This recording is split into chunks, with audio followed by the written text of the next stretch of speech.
Living every day in your head for free. You can tap away, but I will not hear you scream. You can break your keys, spread your toxicity, your world outside reality.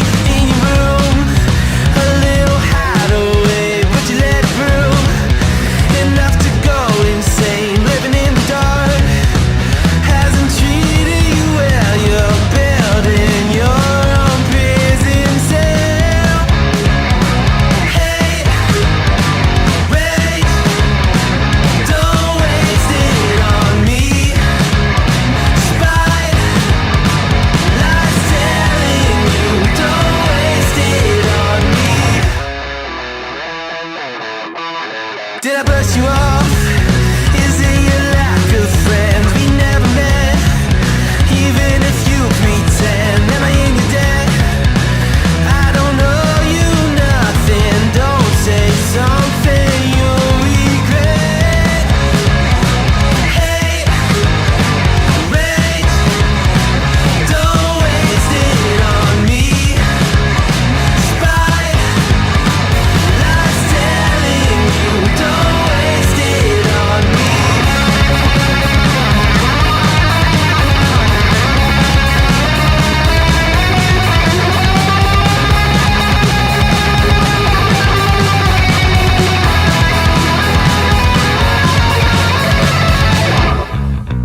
Hate, rage, don't waste it on me. Spite lies telling you, don't waste it on me. Wait, don't waste it on me. Spite lies telling you, don't waste it. I'm telling you, don't waste it. Lies telling you, don't waste it on me.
Hello, gamers from around the world. This is Boxenberger, the video game enthusiast from Germany, and I would like to welcome you to a very, very special episode of the World of Gaming. It's showcase season, guys. It's showcase season, the most exciting time in a year for us gamers. And today we will have a super special episode of the World of Gaming to give our final predictions and talk about our expectations, and we do that with probably around plus minus 15 different creators dropping in and out of this show. And we're gonna start with two awesome gentlemen. First, we have live from LA, Mr. Boomstick. How you What's doing? going on, everybody? Welcome. Thank you so much for the invite, brother. I'm so glad I could be here. Hopefully my audio doesn't sound terrible. It sounds fantastic. This is, again, I brought everything from home. I got the camera, I got the light, I got the microphone, I got the new PC that I had to buy for this thing. So far, it's been great. I'm exhausted, honestly. I'm literally going to race out of here, go to IGN Live. We're doing a Volare pillow giveaway. We have almost half a dozen prize packs that we're giving away live there. So if anyone is going to be at IGN Live, meet us over there.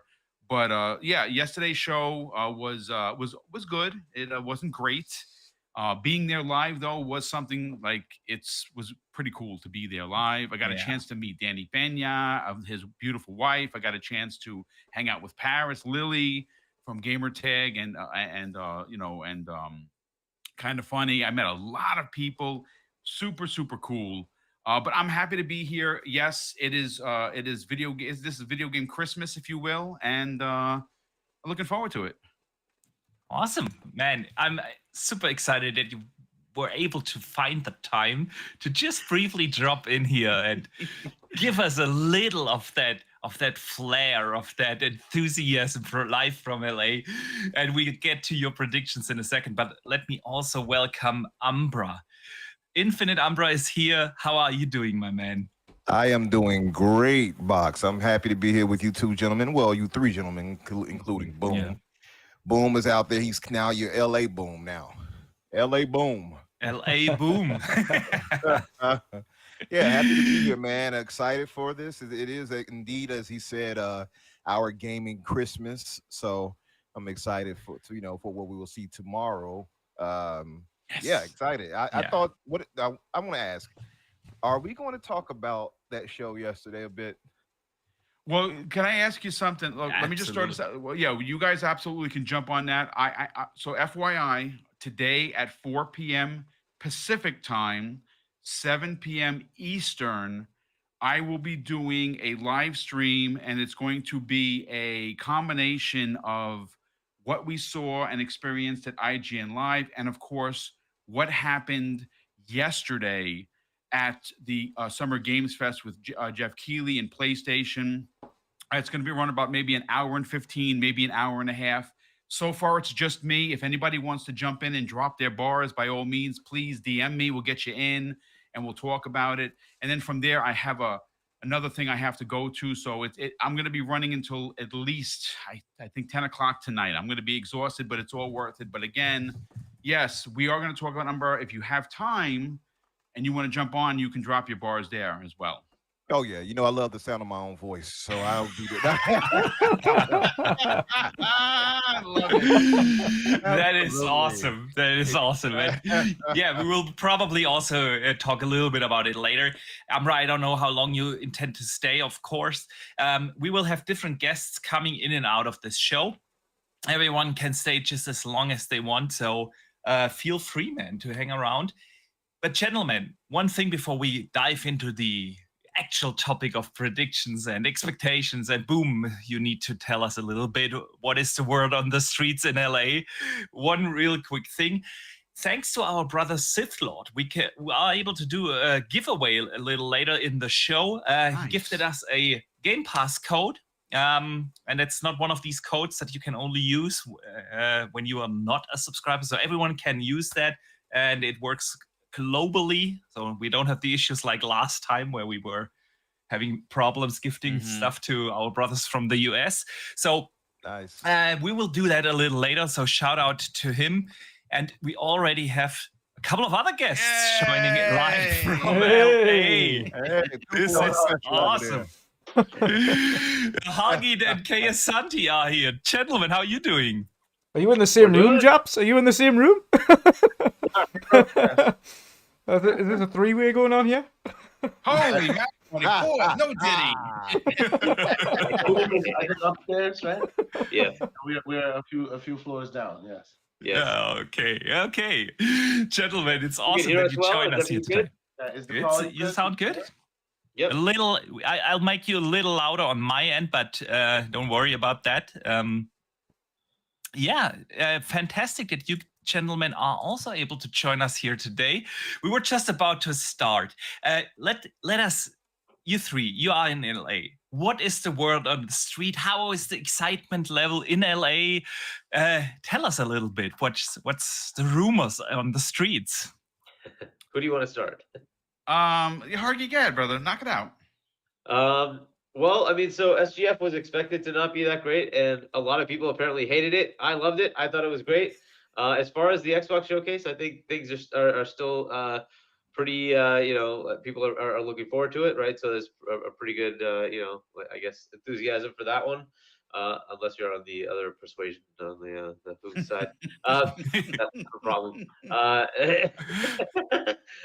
So yeah, I mean it's fun. We're still like meeting all the people. They're out here, right? So it's been pretty good. So I think it's been pretty fun so far. Hargeet, have you joined any street gang yet? You okay, Asante? Have you joined the Crips or the Bloods? Are you initiated already? No, not yet. No, not yet. So, Asante, where's your level of excitement, and how is it in LA? So I will say, I hope you guys can hear me. Yeah. I will say this is the rest of the guys. This is their the second or third year doing this or whatever. So it's old hat for them. For me, I'm a kid in the candy store, man. I'm enjoying myself. This is the greatest. You know, I am thoroughly enjoying myself. I think it's really cool. It's really fun. Like Hargeet, I did enjoy the show. Right. I will say that you know, I understand some of the criticisms that happened there, but we had a good time. You know, we were in the room where it was happening. We got to meet a lot of interesting people. There was some annoyances here and there, and I'm sure Boomstick will expound on that one.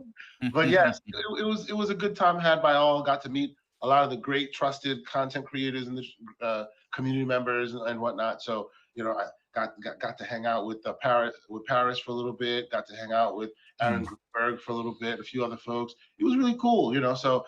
Me, you know, take my bias in. This is all new and shiny to me, so everything's great. I'm loving it. You know, love to hear that. The Xbox showcase, it's eerie. Like usually, we kind of know what we know. Nobody knows a damn thing, right? You know? And that's both exciting and just like, you know, we're waiting to see what happens. You know, it's quite exciting. It's good. It's good. Awesome. I mean, on the one hand, it's awesome that we go in there without knowing anything. I remember last year we did the same thing. Cognito came in and it was telling us, we heard this and that, and that's pretty cool. And we go in more or less blind. Boom, how are you doing in LA? I'm doing great. I got to meet so many people. I think that for me, tip of the spear is being here with everyone. I'm hanging out with Hargeet and Asante. We're meeting for the first time. Ains, I met in 2019. I got to hang out with him. I got to hang out with John from Xbox Era, which was amazing to get to talk to him. There's so many people that we have come across. Aaron Greenberg, we saw yesterday. You saw I put pictures of me with my Xbox jersey, which I actually had made for the Xbox show, but I wore it. Wore it then, so people would be like, "Hey, look, that's Mr. Boomstick." And you know what's bugged out? I ran into about half a dozen people, and they tap you on the shoulder, and they're like, "Hey, Mr. Boomstick, I'm such and such. I've been watching your shows for a while. Can I get a picture?" And I'm almost embarrassed, honestly, because I'm not a star, but everyone has been so welcoming and so nice. So of course, you take 10 pictures with them, you sit there, you talk with them for 10, 15 minutes. And it's just so much fun. It's just so much fun. Again, this has been a great weekend. We're all here, honestly. And I said this, privately, and I'll say it publicly. If I wasn't going to the Xbox showcase, I don't necessarily know if I would be here. I'd like to be here. That is why I'm here. The Xbox showcase. You've heard a few little rumblings. The only thing that I did hear is they're keeping the show extremely first rate, close to the vest, meaning that there's only a handful of people that know what the show is going to be, which I'm very happy about because we don't know anything. And I'm going to be doing live reactions, live recording in the audience from the showcase. And I'm going to be throwing those up on the socials as we get these announcements one after another. So I'm looking forward to that. But yeah, I will say this. If you come here as a channel, understand that you are going to work. There's fun times, but the last couple of days, I've been like the old man. I've been going up to the room at like 10 and just collapsing. Not tonight. Tonight, I'm staying up to midnight like a grown man because apparently tonight is the night where you meet everybody. But I can totally relate to that. It's the same with Gamescom when you're there. We were never in bed before midnight, and we got up at 6 in the morning to get everything ready. And yeah, it is work. It is work, but fun work. So boom, you mentioned the Xbox showcase. And that's why we want to do predictions. We want to do expectations. And everyone has done their predictions. But usually like a day before the show, sometimes things change. So yeah, I want to hear from you guys. Hagi, let's start with you here. What do you expect to be there? Well, what do I expect? I mean, I obviously Call of Duty. It's going to be there. Yeah, that's the obvious thing. With Call of Duty That's is cheating, sir. That's cheating. Well, the thing I want is I want Game Pass plastered all over Call of Duty. And if they don't do that, like they're just missing an opportunity, right? This is the time. You're going to have that marketing budget you're going to have with Call of Duty. You take advantage. There's just no reason not to. You put Call of Duty with the Game Pass logo everywhere so that every time somebody watches just the Call of Duty stuff, they're like, what the heck is Game Pass, right? And then they go look up what the heck. And then hopefully that converts people over, right? And then you in the direct for Call of Duty, you better put in, hey, we're putting all these old Call of Duties in Game Pass. Right? Here they are. They're all available to you now. Whatever the time frame is that they can figure that out, right? But that's got to be a part of the messaging. You spent $70 billion. This is the time to take advantage of it, right? The entire path of the year has been opened up for you. What do we got from the other side? We got a Lego Horizon that's going to Switch, and we got Concord. Okay, that's cool. We have Astro coming later. That's great. Nintendo has nothing. So what you have the entire year for you. You better take advantage. If you don't take advantage now, like when will you take advantage, right? This time. Yeah. You have to do it. You have to do it, right? So that's the thing that I fully expect. And if they fail to do that, that's on them. That's shame on them. They have to say Call of Duty, Game Pass. Call of Duty, Game Pass. It's everywhere. Just got to plaster it everywhere, right? To make sure people know it's Xbox and Game Pass. That's what Call of Duty is now, right? Yes, it's available everywhere else. Who cares? It's Call of Duty's on Xbox and it's in Game Pass. That's what they got to make the messaging be. But we'll see what they do with it, right? They've been trending towards being very happy and friendly and kumbaya with everybody instead of competing. So we'll see what they do, right? But that's what I want to have happen. Okay. And what do you think they're gonna open the show and close the show with? It's either Perfect Dark or State of Decay. They open with, close. We're all expecting that they have these announcements for Gears and Doom. It's one of those. I'm not sure which one would be the bigger, I guess game. I mean, Doom is kind of big because it's been there forever and it's multi-plat, right? That one has been, on everything. So it could be that's the one they close with. It's probably the most excitement, right? But Gears is a very big game for Xbox fans, right? So it's a good toss-up, but it's one of those, right? It's going to be Gears or Doom. I lean Gears because it probably is going to be a showpiece, but God, it is so good. They can really push the envelope. So, it's a good, toss-up between those two. But yeah, Start is going to be one of those. It's going to be a Perfect Dark or State of Decay. Interesting. And then the end is going to be Doom or Gears. I lead Gears though, but I still like Doom is going to be such a big announcement. All right, that's a good shout. What do the other gentlemen think? What's going to be there, and what's the opening and closing of the show? Yeah, Asante, take it away, brother. I'll go after. Let's see. What's going to be there? There are many knowns, right? I think we didn't grub, like spill even a tiniest bit of the tea, expecting 30 games, 2 hours, and a handful of those games are games you've never heard of before. Right? And that's all first party perspective. So like with that in mind, like obviously I'm fully expecting the Gears be there, right? Yeah, me too. My question is, do you open the show with Perfect Dark? What they did last time was open with Fable. Yeah, Fable. I think you open the show with a new look at Perfect Dark, like actual gameplay. Hey, this is Perfect Dark. Yeah. Right. And the middle, there's a lot of unknowns, which are exciting because the knowns are just like, okay, it's coming eventually. Make sure it's not broken at launch, right? That's the knowns, because that's not what this show is about. This show is not about what I'm playing, because I'm not playing any of it. It's just about how you present it to the public. So in that with that mindset, yeah, I think Perfect Dark to open. What makes this little techie happy? Give me a taste of the future.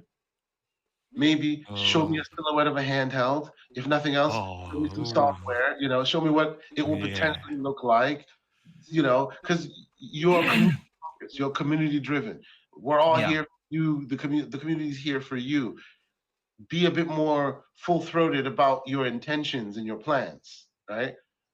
If you're going straight third party, put your foot down. You're showing an amazing show. You have Call of Duty, you have all of it.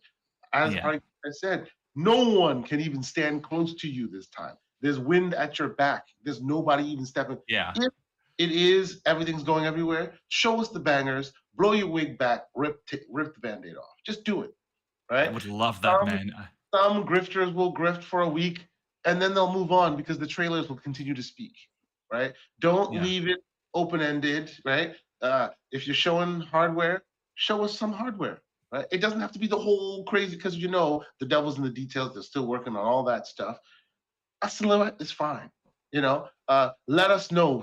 Put words to the actions. Put words to the.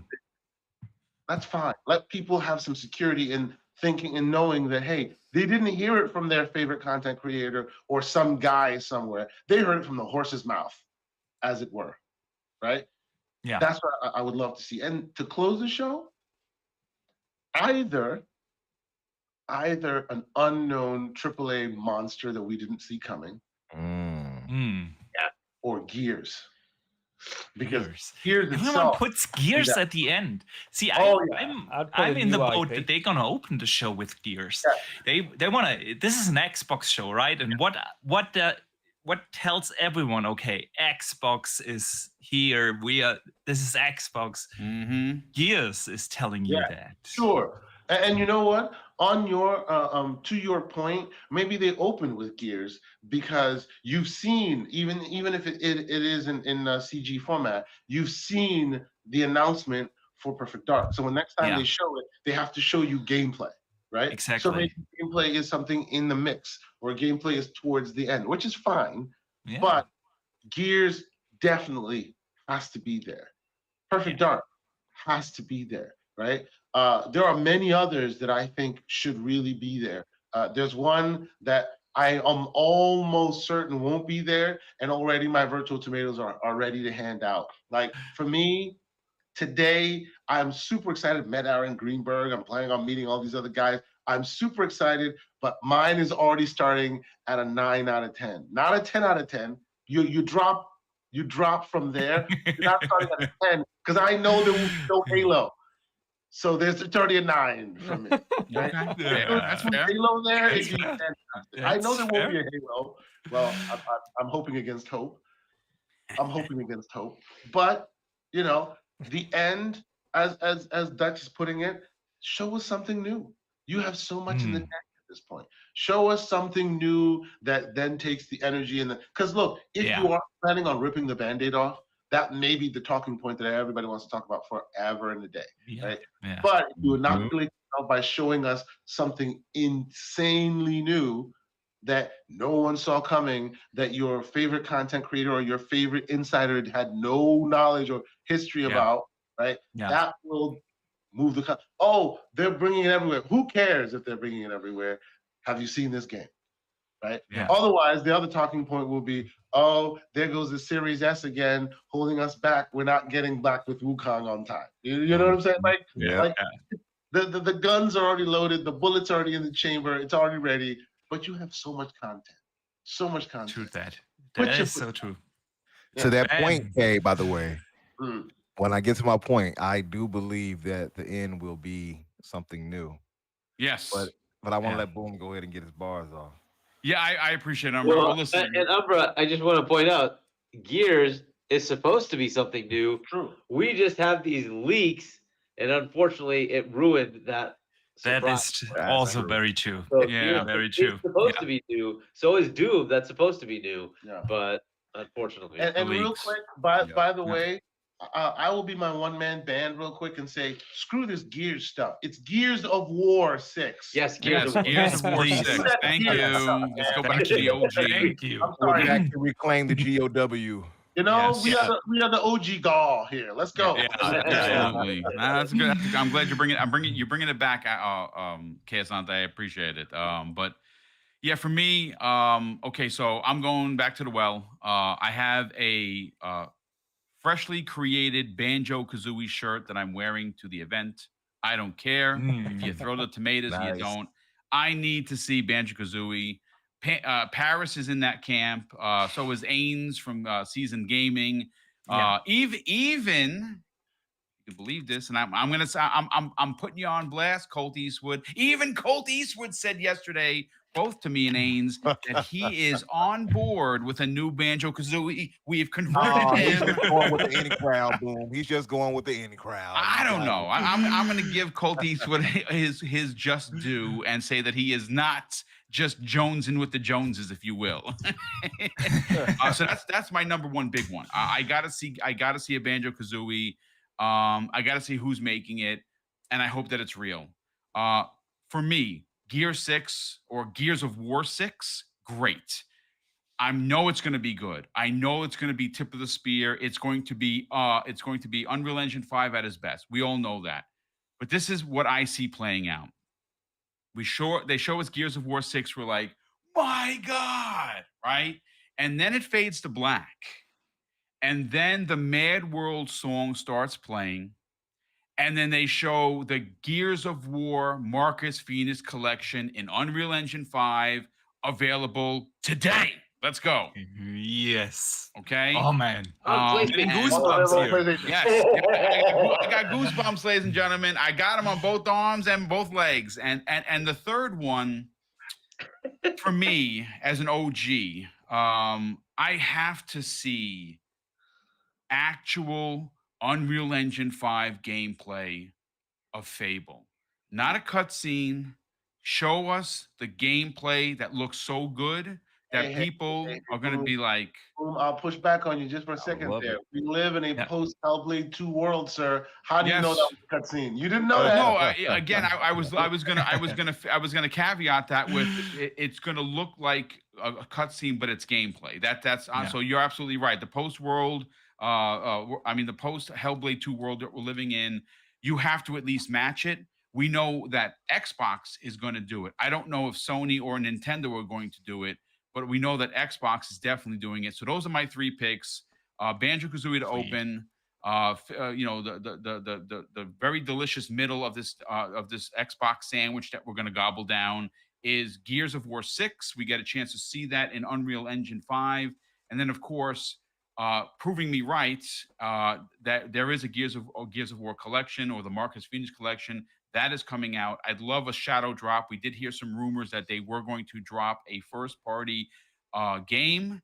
That would be wonderful. Unfortunately, I wouldn't be able to play it, which I'd be crying because I don't have anything here to play it, not even my ROG Ally. But I'd get home to New York on Monday and play it. But those are my three picks. Well, what would you feel about Seth Rogen being the voice of Banjo? James Daly, shout out to him in the chat, said have Banjo voiced by Seth Rogen or Jack Black. You know what? But does he have a voice? Because he's never had a voice, really. All you hear is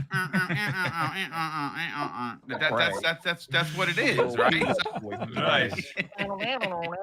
Yeah, exactly. Yeah, there you go. That's exactly what it is. As a matter of fact, somebody did a video. You got to check it on Twitter. Tears were coming down my eyes. Some guy was in Italy and he was like doing a tour. And they fast forwarded it, and he sounded like wah, wah, wah, wah, wah, wah. I was like, I could not stop freaking laughing. It was hilarious. But look, again, awesome. Boxenberger, thank you so much for having me here. We're gonna whisk off, at least right now, because we have to head over to IGN Live. I have to do my Valari gaming pillow giveaway as well with the giveaways that Mrs. Boom and I put together. So if you're going to be at IGN Live, please seek me out. We're giving away some coins. We're giving away a bunch of prize packs. And again, gentlemen, thank you so much for inviting us. We appreciate it. Thank you for joining. And we'll see you soon. Yeah. All right, fellas. You guys enjoy LA. Thanks for joining. Bye. All right. So, Umbra. By the way, 1 second before we get to your predictions, we will have a lot of other guests rotating in and out during the show. So no worries. But the guys from LA obviously are on a hard clock, and that's why we kind of have to move them in and out here. And a new guest is already joining. Mav is here. Welcome. How you doing? Hey, what's up, guys? How are you doing? Doing great, man. The excitement is in the air, right? The day before the Xbox showcase. So, Mav, excitement. It's hype. It's hype season. it's hype. Everybody, it's hype time. That's the hype. spirit, man. That's the Xbox spirit. is gonna kill it. Everybody else has been kind of just mid. So Xbox, the stage is set. The Xbox has the opportunity to come out here and shut up the entire gaming world. Yeah, They do. True. They are here to save E3, or what is E3 season, right? Absolutely. They saved it last year, didn't they, Box? Yeah. It's a repeat. It's so true. They saved it last year. Mav, we just had Boom, Kay Asante, and Hargeet live from LA, so you basically just missed them. However, that leaves time for us to discuss now what we are expecting. Umbra, I want to go to you first because you've been waiting to get your thoughts out. So what do you expect to be there? What do you think they're going to open and close the show with?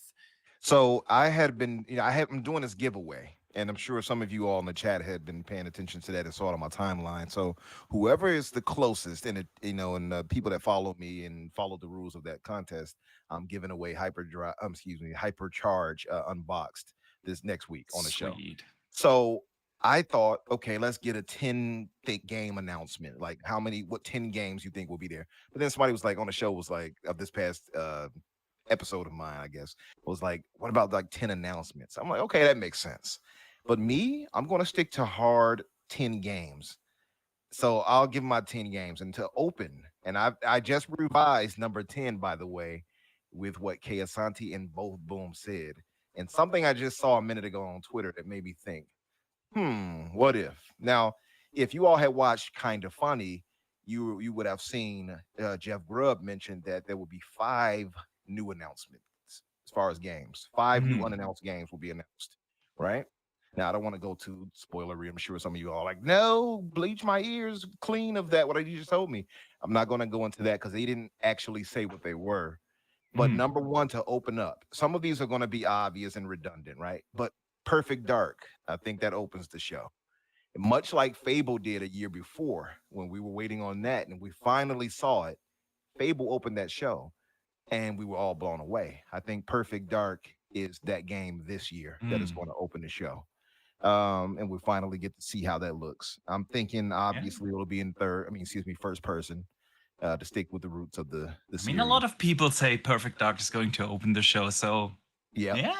It to me it makes the most sense for Perfect Dark. Although Gears could do it too, but I think it'll be Perfect Dark. I said this on the show and I refined it to include both. I think we'll hear the announcement of both the Fallout 3 and the Elder Scrolls Oblivion remakes. Ooh. We'll get the announcements of I guess kind of announcements because they haven't officially announced those. Yeah. And we'll probably get the dates when they'll drop or something like that. Hell, we could get it this year for all we know. We know that those exist, by the way, because of the court documents. So there is no surprise there. We all have to know that by now. Wu-Tang. Wu-Tang is for the children, Box. That's what they tell me. Wu-Tang is for the children. I don't know if you knew that, Dutch and Box, but that's what they told me. Wu-Tang is for the children. Oh, and I see in the chat, see, he said he better name Wu-Tang. Wu-Tang was already on the mind, my brother. Yes, I believe Wu-Tang will be there. Yeah, baby, I like it raw. Yes, I believe Wu-Tang will be there. It'll be announced finally. Now, we haven't had it announced yet, so I think that could be one of the 5 game announcements. Contraband. Contraband, I believe, will finally be shown. It's been, 4 years, 3 years? 3 years, 3 years, and probably, I guess, some months. I think Contraband will finally be shown off in the 70s styling and everything like that. I cannot wait to see it. I'm sure they'll have some more Steely Dan music pumping and all that through the track while we watch it. Cannot wait to see that. State of Decay 3. I think we finally see that. and all its UE5 glory. I cannot wait. I hope they're really taking advantage of it and giving us a pretty game, because UE5 is my engine of choice. You all might hear me clamoring to love that way too much, but not every UE5 is created equal. And Hellblade 2 obviously set the bar now for what that can look like, right? At least in many ways. You do have some other games on PC that I guess that can possibly challenge it, but that's the standard as far as UE5, as far as I'm concerned. So keeping that in mind, obviously, another UE5 game, and this I'm going to give credit to our brother Mag, who on the XNC podcast a good month or so back, he himself said that there will be a new Halo IP, and that an unannounced IP made by somebody else outside of 343 using Unreal Engine 5. That's another one. I'm going to stick to that one. I'm borrowing it from him, so I'm cheating, but still. Another one that everybody is kind of like, yeah, we heard this right so many times. The Marcus Phoenix collection. I think we'll not only get that, I think it'll be a shadow drop. I think that's the shadow drop, if not Towerborn, which is one of the other obvious ones. But it's still in kind of early access. So I'm not sure about that one, but maybe. That would make sense to just be if you go off Hi-Fi Rush. So Towerborn kind of fits into that. Not a super big release, AA. So I guess it could be Towerborn, but I'm going to go and just guess Marcus Phoenix Collection as the shadow drop. Number 8 for me, Ninja Theory's Project Mara. I think we'll have that shown. Ooh, interesting. Maybe get a little update on that. Number 9. IOI's Project Dragon announced. Whatever that was, we'll finally see that announced. We really want to see that, right? I want to see it. It's been so long. It's been so long. And number 10, and this one I created on the fly, listening to the gentleman before me. If you all had not seen this, and I would tell you guys, even in the chat, to look this up as you're listening. Ains had just posted. Ains, who Boom was mentioning a second ago, just posted he just met Miyazaki. And he has a picture with him. He just posted on his Twitter. And I'm like, wow, okay, he met Miyazaki, met the legend from Software. If you guys don't know, of course, obvious Elden Ring fame. Now, this does not mean that that's obviously what that is. It could be him being there for Shadow of the Erd Tree. He could be there showing up like, oh, let me promote Shadow of the Erd Tree. But I kind of feel like you don't need to do that for that. What if, and this is just a crazy little theory I'm throwing out there. It might be wrong, but I don't care about that. What if Miyazaki from Software is going on stage at the Xbox Showcase to announce a new IP right for Xbox to close the show? That's my 10th guess. A brand new from Software game. It's definitely a closing I haven't heard yet. So, man, if only half of what you just said comes to fruition and is going to be there, it's going to be an awesome show. So, fingers crossed there. If you have a couple of more minutes, I want to hear, of course, Mav's thoughts, but I have 2 other questions to you, gentlemen, after that that I would like to hear. So, Mav, what do you think is going to be there? What's going to open, close the show? Open, I'm going to be like everybody else. I've been on the Perfect Dark train. Perfect Dark train. Yeah. I mean, it just makes too much sense. That's one that has a lot of questions. It has the most questions, I think, out of the games that have been announced for a long time. Yeah. And for ones that people are excited about, it's one that we've also been anticipating actually going to be here. So kind of get that out of the way, set the tone, impress everybody by it, and then have an amazing show afterwards. And to close the show, I think you close it with Gear 6. Interesting. Yeah, I think you close it with Gear 6. And if the Marcus Phoenix collection is real, then we see it here as part of that whole thing. Probably right either before or after Gear 6. If Marcus Phoenix collection is not real, then we don't see it at this show. And then we'll obviously, that will tell us, I think, because I think the Marcus Phoenix collection has been rumored for years, right? Yes. It's been rumored for years. If they announce Gear 6 and don't announce the Marcus Phoenix collection, that thing doesn't exist, right? I agree. I totally agree. I think if they announce Gear 6 and then they don't say anything about Marcus Phoenix collection, we can stop speculating about that, right? Yeah. But my heart tells me too good of a thing to pass up to not be real for them. Like it makes too much sense. It just depends on how much work it is, right, to put into it to make it worthwhile to do it justice, right? So I think that's how you bookend Gear 6 and Perfect Dark. And in between, you have, man, there's so much possibilities. I think third party is going to make a bigger splash here than anybody realizes with some of the stuff that I think there's going to be maybe 1 or 2 new game reveals or first time showings of some kind of a big third party game that we've ever seen at this show. Potentially something by Square Enix, a brand new game. They've already did Visions of Mana at the Developer Direct. And my back of my mind is going to something specific with Square because everybody's talking about that one, Dutch, but that's not where I'm going with this. That's not where I'm going with this.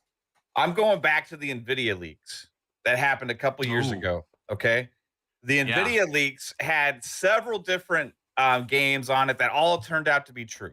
Okay, even something like the game that came out that was came out exclusively on PlayStation, Tactics Ogre remake.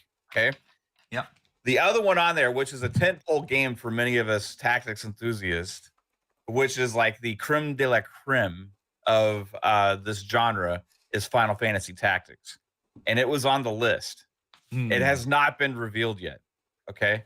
So and that's the one that they would spend the most time on as well. Out of all of those games, that's the one that they would spend the most time on. So with this new era of relationship and partnership with Square and Xbox, why not take the opportunity? Hey, we're going to actually reveal the next Final Fantasy Tactics actually with Xbox. That would be insane. I like that train of thought because, you're absolutely right. The NVIDIA leaks, for the most part, have turned out to be true. So, oh man. If that happens, I like that. I'm going to go crazy, right? And I like it because not everyone has been saying that, you know? Well, we can't have both. We can't have both. Why not, right? I just, for me, I'm speaking with my heart and what I want the most. I think either one are kind of possible, you know? So but for me, Final Fantasy Tactics is that franchise that it's been by the wayside. The genre's kind of made a resurgence. It just makes sense. Tactics Ogre, they made exclusive on PlayStation and stuff. So this one, put it everywhere and do right by the IP. The other thing in the back of my brain, and I don't know if this is going to happen or not, but okay, so we already saw Star Wars Outlaws just yesterday. Okay, so maybe we see Star Wars Outlaws again at the Xbox show because they have marketing and stuff like that. But maybe, just maybe, hypothetically, they're reserving the Ubisoft slot for something else at this show. And that could be nothing other than the return of Splinter Cell. Because it was announced, and this is a game that's actually been announced. Splinter Cell Remake was announced like 2 years ago. That's true. Maybe 3 years ago. This is on a blog post, right? Yeah. On a freaking blog post. So it's time for them to actually show something for the first time. There's been a lot of speculation by the actual Splinter Cell community this year, as following Ubisoft Toronto, that they could be prepared to show something at Ubisoft Forward, which is the day after the Xbox show. So maybe much like last year, they kind of tease Splinter Cell at the Xbox show and say, hey, tune in tomorrow to the Ubisoft Forward show, because not only will we have Star Wars Outlaws, not only will we have Assassin's Creed Shadows, but we'll have your first look at the brand new Splinter Cell remake coming out. And maybe they'll do like a year, tell us what year it's coming out or something like that. But if they do that, and if we get, the back of my brain says, if we get like a Final Fantasy Tactics and we get a Splinter Cell, I don't need anything else. So my speculation is geared towards those two things. But piggybacking off of the Halo stuff, I've been feeling that they're ready to talk about something Halo. I don't know specifically what it is, but that would be my last piece of kind of speculation prediction, is that there's something Halo here. Don't know exactly what. I don't know if it's like an announcement of a remake or remaster, or if it's a new IP, or if it's the Battle Royale thing, or who knows exactly what it is. But it could also be a tease to the next mainline Halo game. And the reason I'll go that is because generally they market the big mainline Halo games for 2 or 3 years, right? They don't just wait till the year of release. They make a big thing about this and they market it for a couple years and they kind of tease it, talk about it, hints, updates, and all this kind of stuff. And if they just do some kind of tease announcement trailer, a short thing, it will still send a lot of shockwaves and excitement, especially if they have a good show the rest of the show. And they can kind of tease it, hinting towards leading up to that next generation console of like, hey, this is what's next for Halo. Something like that, you know. I don't think it would be a big thing, but you know. Yeah, I'm a little torn here because we know about the certain Affinity Halo project. That obviously got it rerouted in a different direction to some degree. But I also know that last year at Gamescom, they have shown certain things behind closed doors to, well, very selective audience, let's call it that way. So yeah, man, they are working on something, and maybe that's that. You know, Brian Gerard said at a Halo update earlier this year that they're working on the next mainline Halo game, right? So he said they're already hard at work on it. They're growing the team for it again, like all this kind of stuff. And just thinking about, I'm not saying, hey, this is going to be like this game's 2 years away or whatever, but it could be 3. Right? There's no reason to think that otherwise. And if it is, think about when they started marketing Halo Infinite, like and games like that before. Like they some of these mainline games like that, they do tend to kind of tease at one point, talk about it 2 years later, and then the next year finally release. So it could be like a year after next generation console launches, and still kind of get a tease just to generate some kind of level of like hype and excitement and conversation among the Halo community. Right. It wouldn't surprise me, but it could be anything else. Halo, it could be a spin-off project. You could have like that's what I'm thinking, a certain Affinity spin-off project. Like I like the last 2 shows we didn't have anything Halo at the showcase. Yeah. And it's just weird watching an Xbox showcase without something Halo there. I think it's something Halo has to be. So that'll be my last. It is very weird not to have Halo pop up, isn't it? Yeah, even like they didn't even do like the content update like trailers or anything like that at the showcases the last 2 years for Infinite. So for me, I'm like, hey, you know, let the fans have faith in the future of Halo, and one way of doing that is by having some kind of conversation point at the showcase or teaser trailer snippet, something. Right. I could see that happening because I feel like with this Xbox show and all the negativity that they had over the last couple of months, they want to show people that they are still Xbox and that Xbox is in a better position than ever. That's why we're going to see things like Perfect Dark and State of Decay. But Gears and Halo have always been like the brand for Xbox, right? And it's also why I think they're going to open with Gears 6.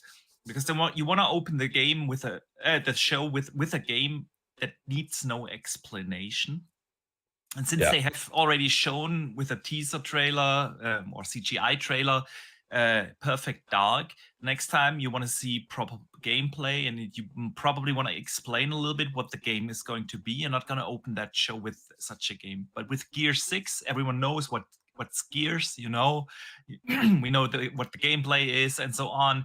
And you can open the show with an in-engine trailer easily, and then you put in Halo somewhere in the show to let people know, hey, we're still here. We are Xbox with Halo and Gears, and that's us, you know.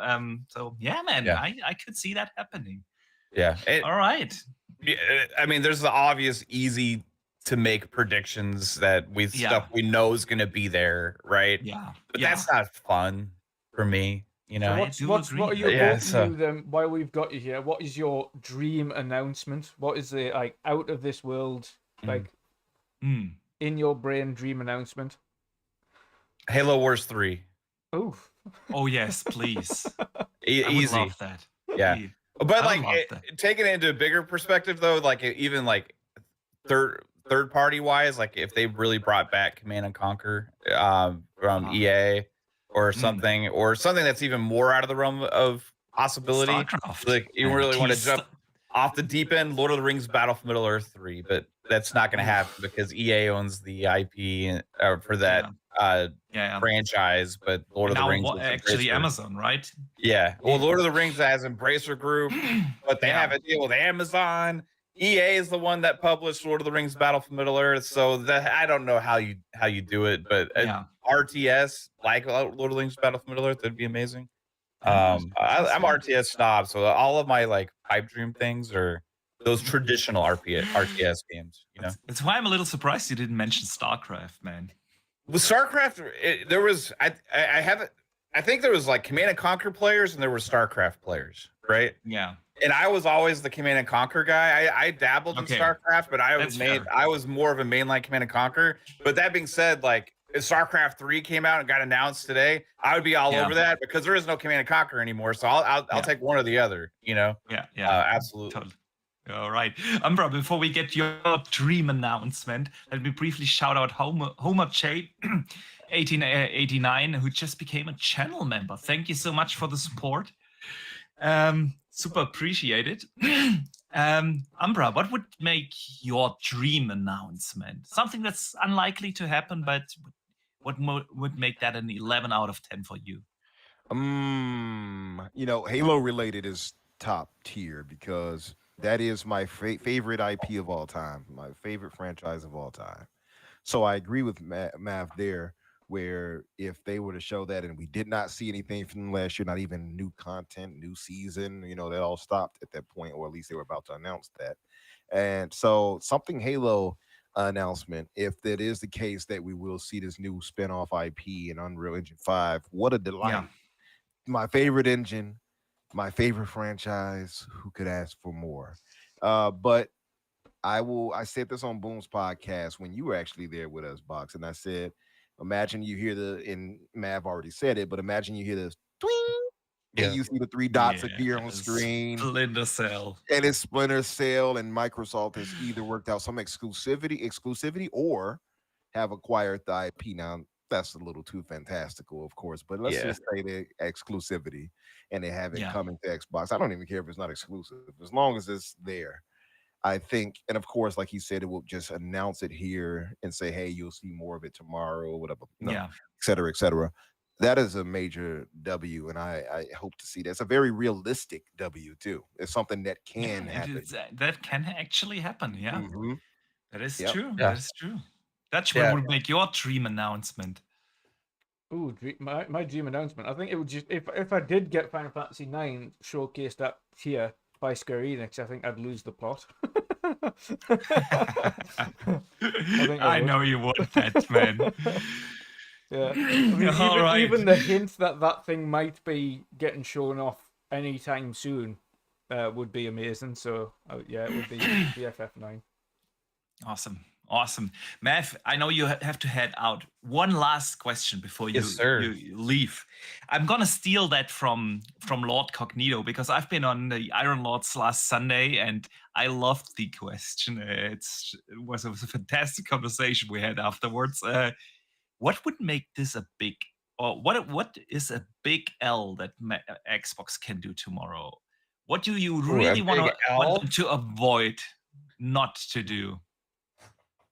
That's a good question. I don't want them to spend any time addressing controversy or concerns or anything like that. For me, you're just bringing attention to negativity, and there's been a lot of that this year around Xbox. For some could be seen as valid, but a lot of it is just speculation of negative conversation from rumors and possible leaks about considerations of future business plans and stuff like that. And it got so negative that they ended up having to end up doing that business update thing in that little podcast format and stuff. And like, I don't want to see any attention given to any of that stuff. And I know some people say, hey, come out there and address it and be transparent and clear with us. But like, this is all, we saw what happened yesterday. PlayStation had a game show at Summer Games Fest that just got announced for the Switch, right? Yeah. There was no leaks. There was no, hey, PlayStation is rumored to be considering putting some first-party games on other platforms. There was none of that for months, you know. So it just happened because they were able to control the messaging and just kind of just do it, and it ends up being, hey, it's interesting and it creates a little conversation and stuff, but it doesn't drag on for months and create this whole like concern about the brand and negativity for drawn out about the future. Is hardware even important anymore and all these other kind of things. So just like ignore the noise, go out there and set the precedent of you have the most games in development for your platform, for your ecosystem. Reinforce Game Pass. Don't go out there and like try and play like, well, we're still care about you guys and this is why we're doing this and trust us because like, you know, we don't pander to the nonsense that's been going on. Go out there and lead by example with giving us the goods. So I don't want to see any of that. That will just bring a downturn to the show for me. Yeah. I do agree. The showcase should absolutely be about the games and the excitement around the games and the future of the ecosystem, and not about controversy from the social channels. Totally do agree. Math, before we let you out, let everyone know where they can find you and what you coming up, man. Yeah, man. We're doing coverage on all the co-streams for all the big shows. We're about to start doing Future Game Show here in just a minute. And besides that, we got more podcasts coming. Mondays, we have FSP as usual. PM in the PM is on Thursdays at 7 p.m. Eastern time, and Friday nights is Xbox Ultimate podcast. I had to cancel last night's show because the internet was acting funny. But yeah, tomorrow we'll be co-streaming the Xbox show. It's going to be hype. It's going to be crazy. I can't wait. And who knows what's possible? That's the most fun thing about this time is because we're going to watch the show and like, I know there's going to be exciting things that is going to happen. We just don't know exactly what. But yeah, thanks for having me, Umbra. It's thanks for coming on. Dutch, always good seeing you again, man. I haven't talked to you in a while, bro. And Boxenberger, keep it up, bro. And I hope everyone has an awesome day. Yeah, what's up? By, you too, by the way, if after the after show, if you all talking, you know, if the olive leaf is there, let a brother swing through to talk these games with you all after. Absolutely, anytime, man. Just say, hey, Mav, I'm free, and I'll send you a link. All right, brother. Have a good one. Peace out, guys. Take it easy. See you soon, Mav. Umbra, let us know what would make this show an L for you, or what could they do, or should they avoid to do on that? The thing they have to make sure to avoid at all costs, and we joked about this, I talked about this at least on the show, on my past show, was do not for 1 second mention that these games are going multi-plat. That is an automatic. No PlayStation logo on. Don't you dare, Xbox. Don't you dare. Now, we know it might happen again eventually. You know, it is a slippery slope, as they say. Yeah. But they had better not ever mention it on this showcase. I don't care what they show. They better not say that. I think that's an automatic L if they do that. It's just placating to the console warriors. It's placating to the media who is pushing Xbox further out and trying to make them full third party, you know, those things of that nature. And it's going to sit on the fan base's head negatively, and if you just don't want that when you're pushing, you know, and you're showcasing the future of Xbox. Let me think, what else could you do? And it's like you guys mentioned earlier with the whole Black Myth thing, like Kay was talking about, where now you have this other stigma now, like, oh, just like BG3, you know, is the S holding it back? So they're going to have to do something to curtail that. And I think, and speaking of that, now that I'm going that direction, because we're talking about the future of Xbox. What do you gentlemen believe, or do you believe, better yet, that the handheld is legit? Do you think we will be getting that? Oh, I'm most certainly thinking that it's gonna come out eventually. I just think it's gonna be a next gen thing. You know, I kind of agree. Yeah, Dutch and I, we were at Gamescom last week, and we had the chance to talk to the hardware team behind closed doors. Actually, they invited us to not ask them questions, but they wanted to give us to give feedback, and we had a very interesting conversation with that team. And Dutch, a conversation that you can share with all of us, Box. We can now. We can now. Yeah. that it's out there. It. We walked out of there. And Dutch and I we were looking at each other. Yeah, they're making a handheld.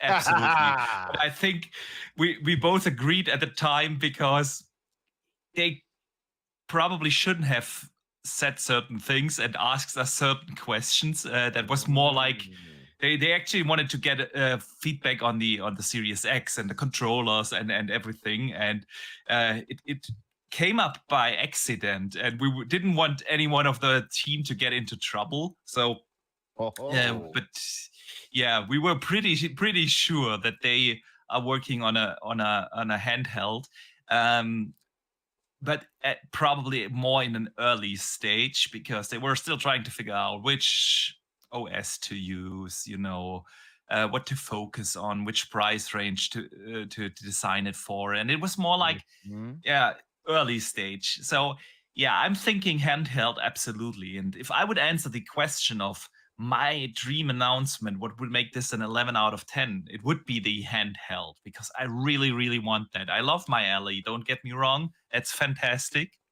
but it is such a pain with Windows. So yeah, man, I most certainly do think that it's coming. But we have a new guest in here. Randall Thor is here. How are you doing, my man? What's going on? What's going on, everybody? And doing good. And PC Gamer Umbra, how you doing, Mr. PC? There you go. How you doing, Mr. Acknowledge PC? me. What's up, my Chicago brother? How are you?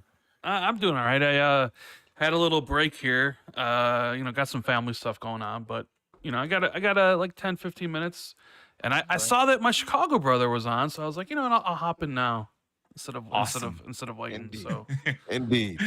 Awesome, man. Glad you joined.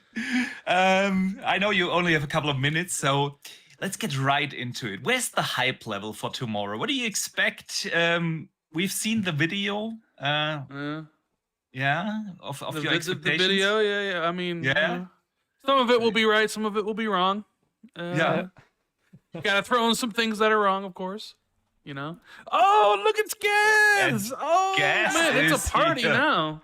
Sitting in the job, like boy. Yes, you It's a party now. Shit. Absolutely. So the man who will definitely demonetize this show on YouTube is in the house. Guess how you doing? Good, man. How you doing? Great, man. It's a showcase season. It's always exciting times, right? Absolutely. Rand told me everything that's coming on the show anyway. So. You wish. You wish.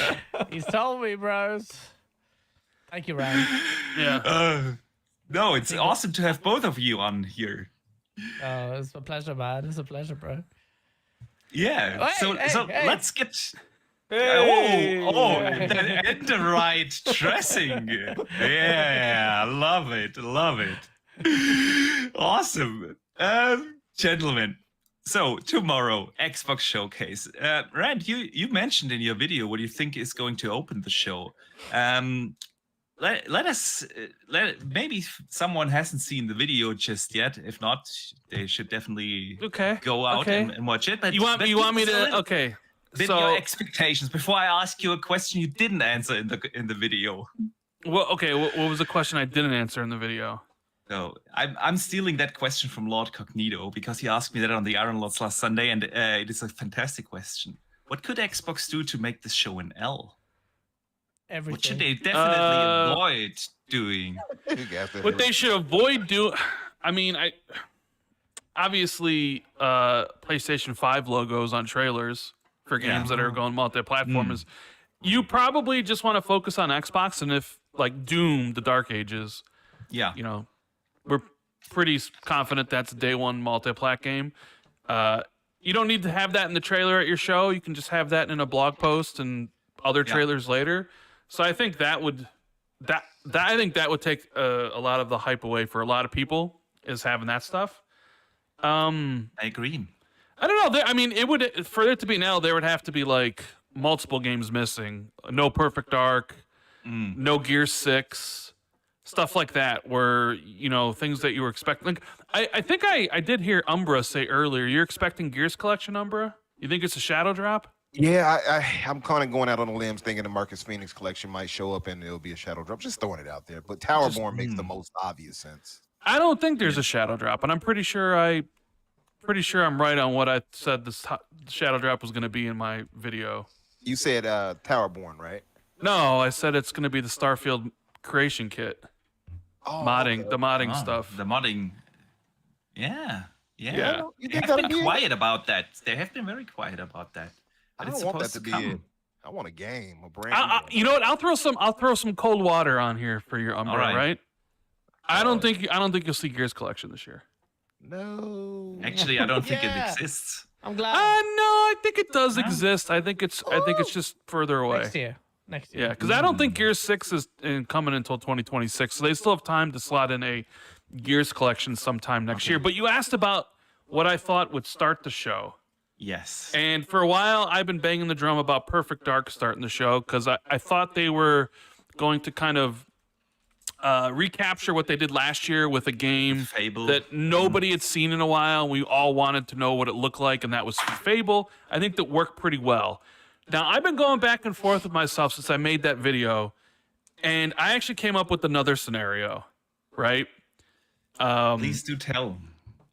There's a part of me that thinks because this is a conjoined show with ABK, finally, and that it's heavily centered around Call of Duty, we know that Starfield, even though Starfield was in the direct last year, like it had the 45-minute show, they also played a Starfield trailer during the showcase just for people who may not have tuned in. I could see a scenario where they start the show with a Call of Duty trailer.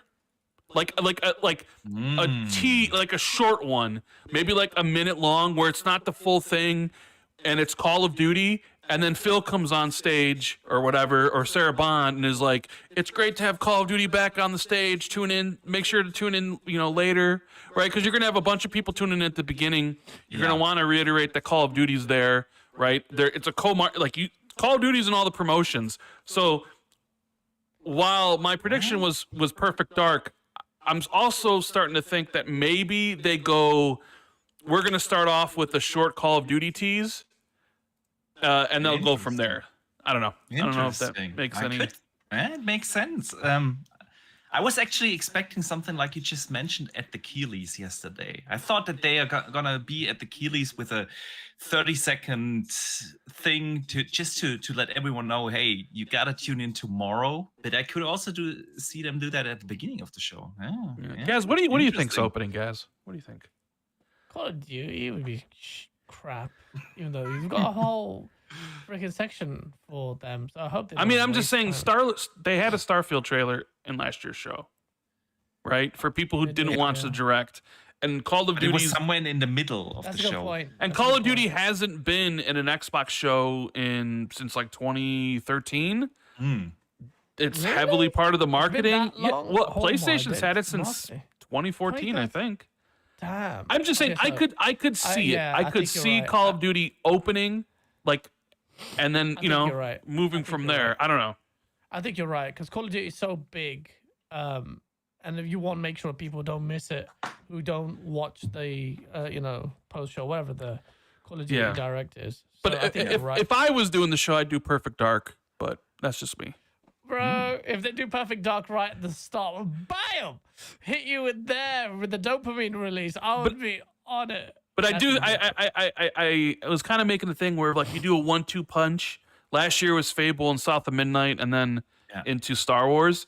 I think you do Perfect Dark or Call of Duty, and then boom, you hit him with that. You hit him with that jab of Doom Dark Ages. Because I think Gear 6 closes, or at least Gear 6 is the last game they show before the Call of Duty Direct. You missed my earlier. Put my volume up, you. Yeah, sorry, I was watching it on stream. I can't increase it any further on my end. So turn him down. Mute him. So Rand, you had the same opener as me, and for the same reason. It's usually the other way around. The Perfect Dark opener? Yeah, because I thought too that last year, they opened with Fable the same way, and I thought it made sense that Perfect Dark would do the same after such. That'd be amazing. Could you imagine if Perfect Dark doesn't show up though? Whew. Oh, Yeah. Crazy. I can see the headlines already. But I think since they already have shown Perfect Dark in a CGI trailer, you want to show proper gameplay and explain a little bit what the game is going to be. And that's why I don't think they're going to open with it.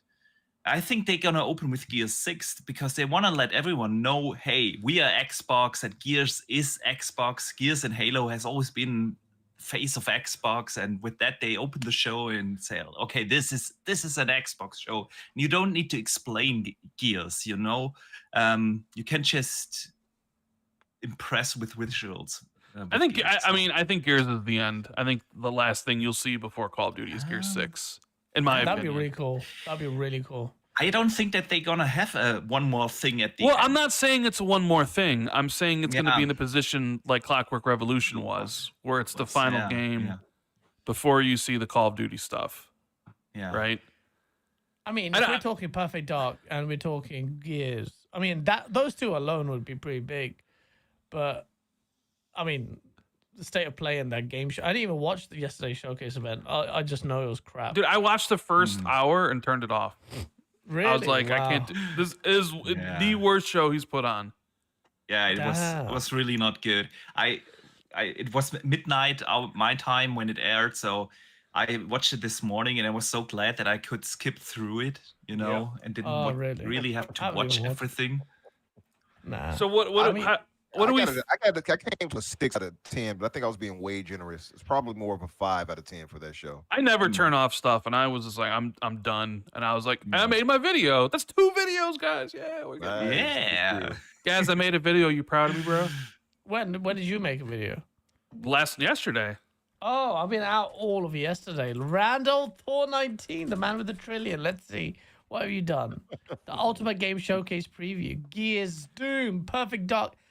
You had to put Banjo. I know. I had to put Banjo. I had to give the Banjo Bros some hope, dude. Oh, you know what I mean? Banjo Bros are hoes, man. You don't need to give them any hope. Boom was here earlier. You don't think there's going to be a Banjo? This is directed to you. Boom. The man who shaves his arms. No, like Banjo. I mean, I can appreciate Banjo for the fans, by the way. It's big. Like, I'll be happy for them, but it's one of those big moments. And you need a Banjo to, like how Sony had that big 3 where they had Final Fantasy VII Remake, and then they had that game where you stare at the cat's anus all the time. What was it called? Stray? No. Stray? No. This is the big E3. They had Final Fantasy VII Remake. Oh, Last Guardian. And The Last Guardian, where the camera was in the cat's ass all the time. Game was so crap after 10 years of waiting. But for Xbox to have a game, because Randall Thor was in my ears like, gas, you're such a cock tease, bro. Like, you would be the ultimate. If you were a woman, you could be the ultimate strip tease. But hearing things. I'm hearing things. This could be a show for the ages. And ever since he said that, in my head all I hear is show of the ages. Show for the ages. Finally, after freaking 4 or 5 years of waiting for the show for the ages. Last year's show was really good, guys. You said so yourself. Yeah, I know, but it wasn't a show for the ages. But this could be show for the ages. Could be, because you never know. And we're only talking about games we know of that they've announced already. Perfect Dark, Gears is basically announced. Let's be real. And what else? What you're talking about? Everything we know about. But apparently, was it your buddy Jez who was saying that there would be was it the other one, Jeff Grubb? He was saying that the games, unannounced games, are going to show off on the first party. They have so many stuff, right? Like, they have so many stuff for a man to read books. So much stuff. So much. How mad did you let that one slide? I heard it. I'm like, so many. Hey. How dare you guys? He said it will be 5 of them. So. How dare you? Oh, shit. Thor Look son. who is here! Black Look who is Viking. here! What's It's him. Black baby? Viking is in It's the the White house. Viking of DI'd him. How you doing, bro? What's Good up? to see you, man. Can y'all hear me okay? Yeah, Oh, yeah, man. doing good. Okay, You looking? cool. Why you always looking sexy, bro? Where you driving, man? I knew you was gonna be on the pod, baby. I had to Oh come shit! Oh shit! Good stuff. You So, hype? guess what? You You excited, I'm- Black Viking? I saw your shit, Viking, about Tom Warren dropping his tactical nukes just before the Oh hype. yeah. No, it's the whole Tom show. Both of them. Henderson Yep. and Warren, bro. Yep. I even Like messaged clockwork. him the Xbox Era Discord. I tagged him. I said, Tom Warren, why do you have to be a piece of shit and ruin our fun? Just a few minutes just to get some hits. It's like he held on to that info for like 2 weeks. But Yep. it's like I'm gonna drop it a couple days before, you know. Reportedly, Smart, you know. it's Yeah. he's gonna get the Yeah, true. hits. Behind My that brother, paywall Tom too. Was it behind Yep. the paywall? It's behind a paywall as well. Yeah. Oh, you, Jason Schreier, want to be mother. Oh, shit. Tom Warren. Viking, I'll get to you in a second. Wait, hang on Yep. 1 second, bro. Guess you were mentioning things, unannounced things we don't know about. What do you think? Where? What do you mean? You're gonna make me make up something that doesn't exist? How do Yes. I know? Yes. How am I gonna announce a new IP? Do It's it. gonna be Because I do have one for you. You know, the Florian it's the Mueller Cinemax sim. online game. It's like Obviously, Hellblade that's- 3 starring No. Florian Mueller. The voices in his head. What is it? Tell me, Boxenberger. It's a Cinemax online game. Yeah, we learned about that that they are cancel working that? on a new IP. No, they didn't. Oh, That's okay. the Blizzard game that they canceled. But Cinemax Online, we learned that back in 2015 in LinkedIn. They were looking for a lot of people working on a new IP, and we haven't heard or seen anything. So 2019. Ooh, hey, you know, that's a good shout, man. Rand, what do you think of this? This Possible. seems plausible. It's possible. They have been working on it for a long time. They just folded like all of Roundhouse Studios into ZeniMax Online, and a whole bunch of people from Arcane Austin went to work at a bunch of different positions. yeah, So they're definitely like Oh. growing because they do Elder Scrolls, and this is their next big thing. You could easily see like a CGI announcement for the game.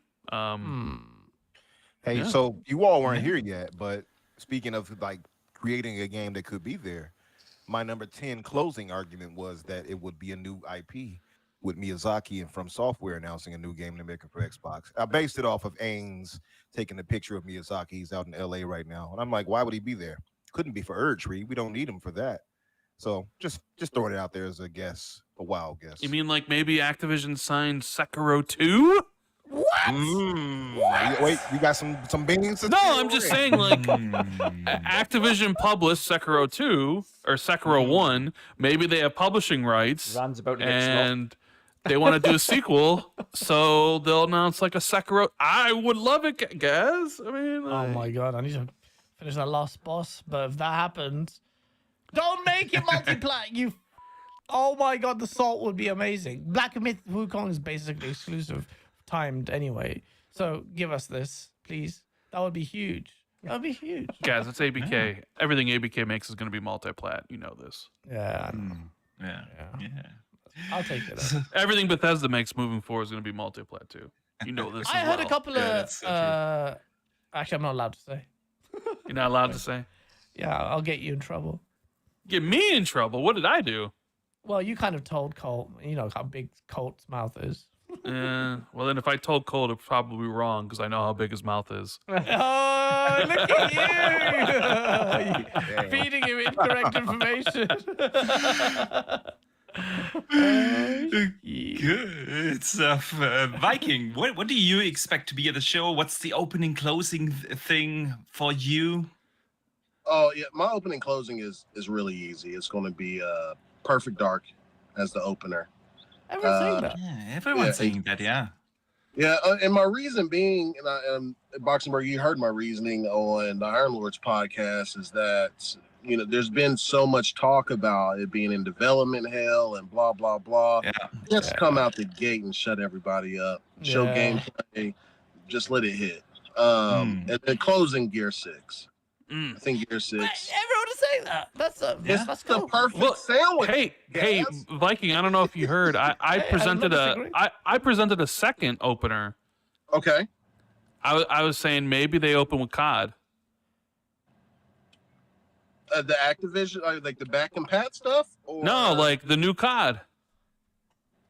Like a teaser But trailer they have for the direct right after. Yeah, but they also had a Starfield trailer during the show last year too, and it still had a direct. True, however, Call of Duty is way bigger than Starfield. Yeah, by opening, I don't think so. I'm just saying. I can see a trailer in the middle. Think about what Microsoft is positioning Call of Duty is with Day One and Game Pass and all that sort of stuff. See when Rand you says can it, make an argument that it could open the show when like you a small say it, Rand, tease. it's a question of, does he already know? Or are you just guessing?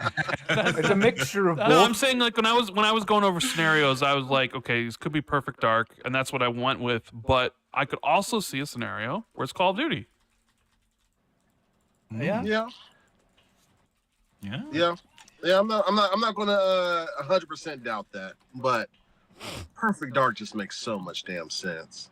Dude, what if Perfect Dark ain't there though, Viking? What if it's not there? That's just weird. I'm just saying, everybody thinks the Gears collection is going to show up and potentially even release this year. I don't think.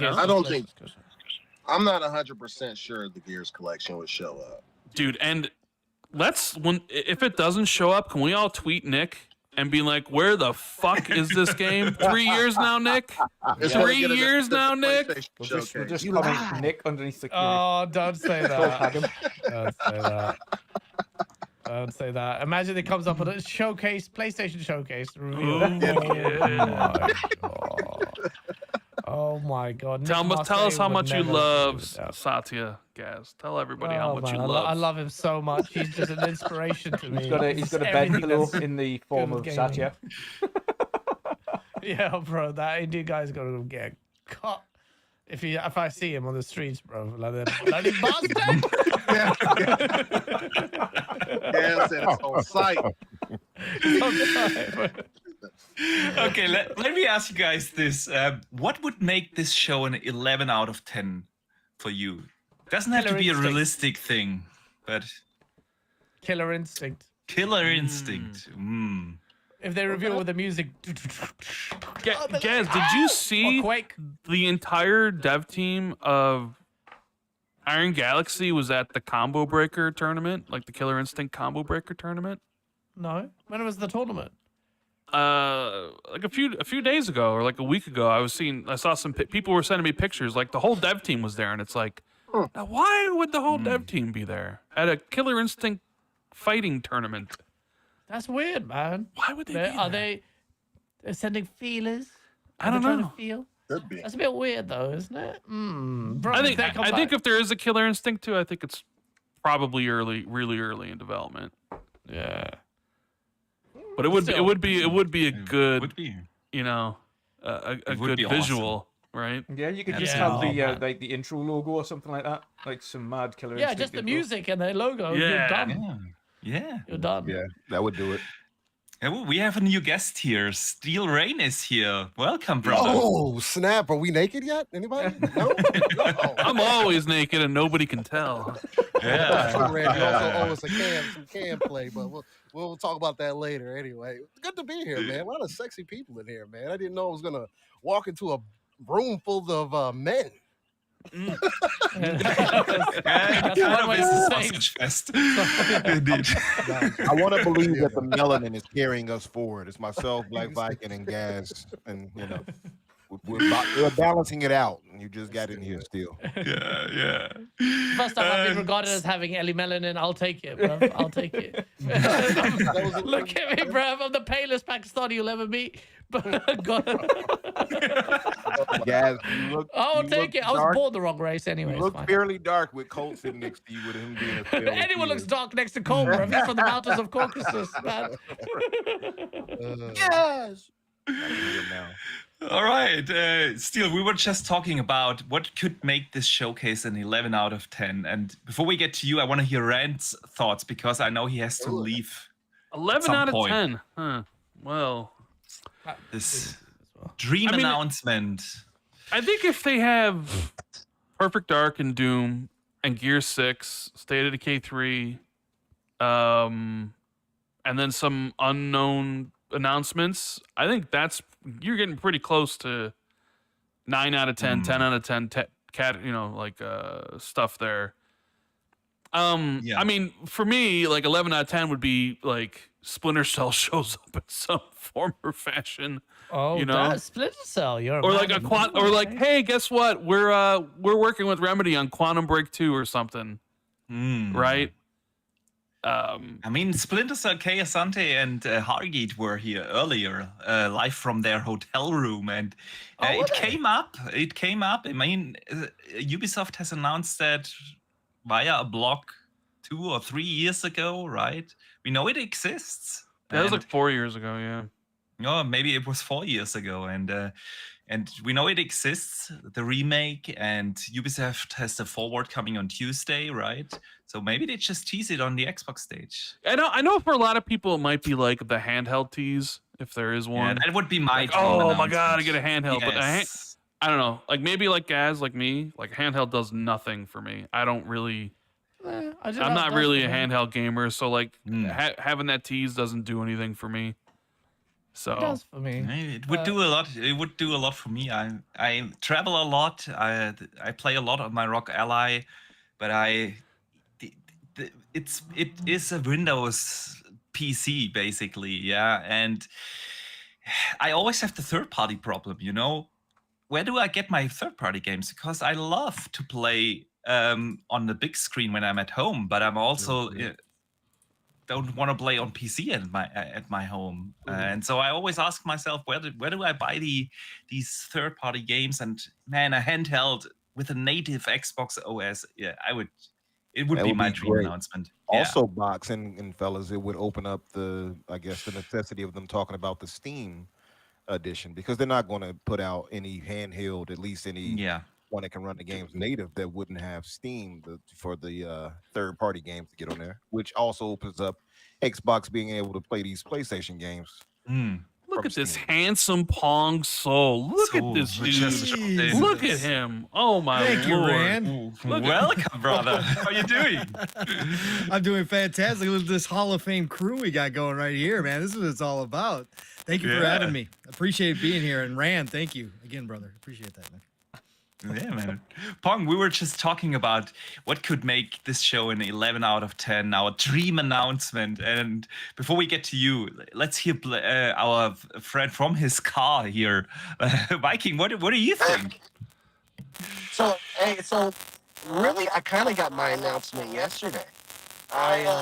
I've been waiting for ever since last year when they announced it. Robot. You sound like a robot, bro. Yeah. Transformers? Transform and roll out. It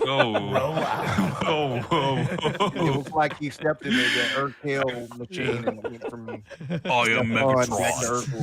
Decepticons.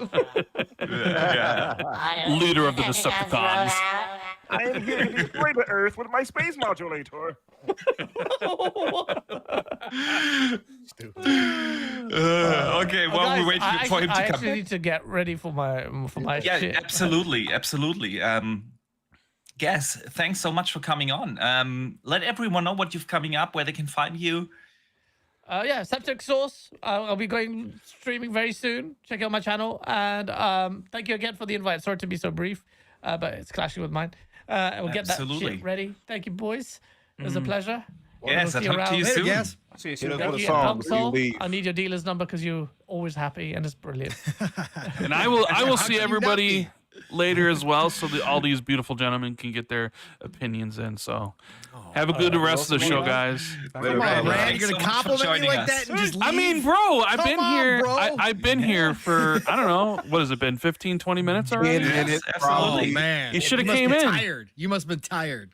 Come No, on, no, 15, no. 20 minutes. Come on. You and Jez do like 4 or 5 hour show. Like Sure, Steel but and I mean, do. like, Come we on. got Umbra here, we got Steel Rain here, you got yourself here, Black Viking when he's not being a transformer. You know? Well, I understand Umbra. His ego's worth about 4 of us, so I get it. So you got to move out the way. But no, appreciate it, Rand. Miss you, brother. Much love. Yeah.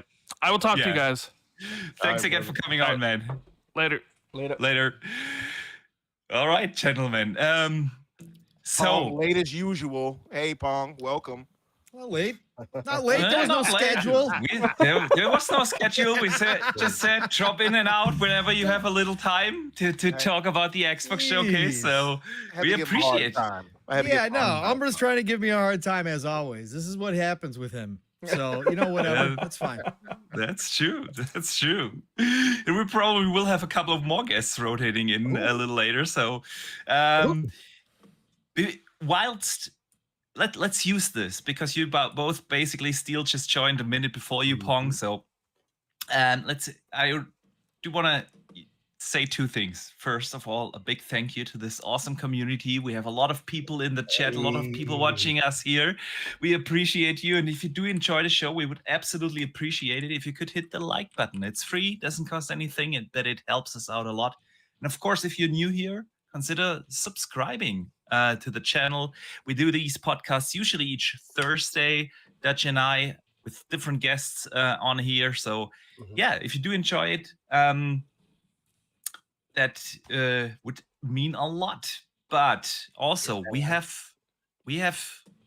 a little later in the show, thanks to our good friend from the community, Sith Lord, gifted an Xbox Game Pass code. So we're gonna do a giveaway later, and it's not one of these codes, that you can only use when you're not subscribed. You can stack it on your already existing subscription. Right. So we're gonna do that a little later, and of course, Pong and Steel, you two are here now, and I'll take your predictions very serious because tomorrow after the Xbox showcase, we're gonna do a crossover with the Living Split Screen Brothers.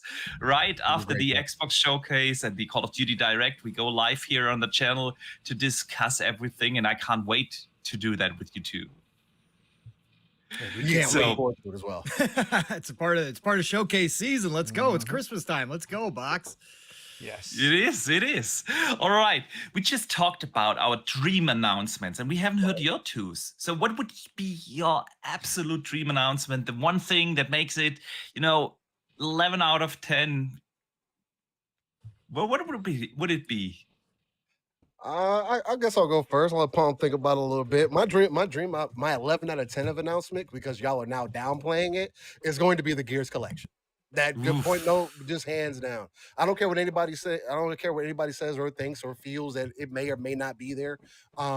Biggest reason for me why it makes sense. And again, from a multiplayer standpoint, as somebody who's been in that ecosystem for quite some time, even at a hardcore pro level, Gears is going to need some time to revamp itself back up. And the easiest way to get people back interested in it is releasing that collection. I don't think waiting till next year is good enough. Like I heard a little bit what you guys were speaking to, waiting until 2025, similar to what they did with the Ultimate Edition before they released Gears 4, is a big mistake, because you want people to live in that world for some time, and let the multiplayer breathe.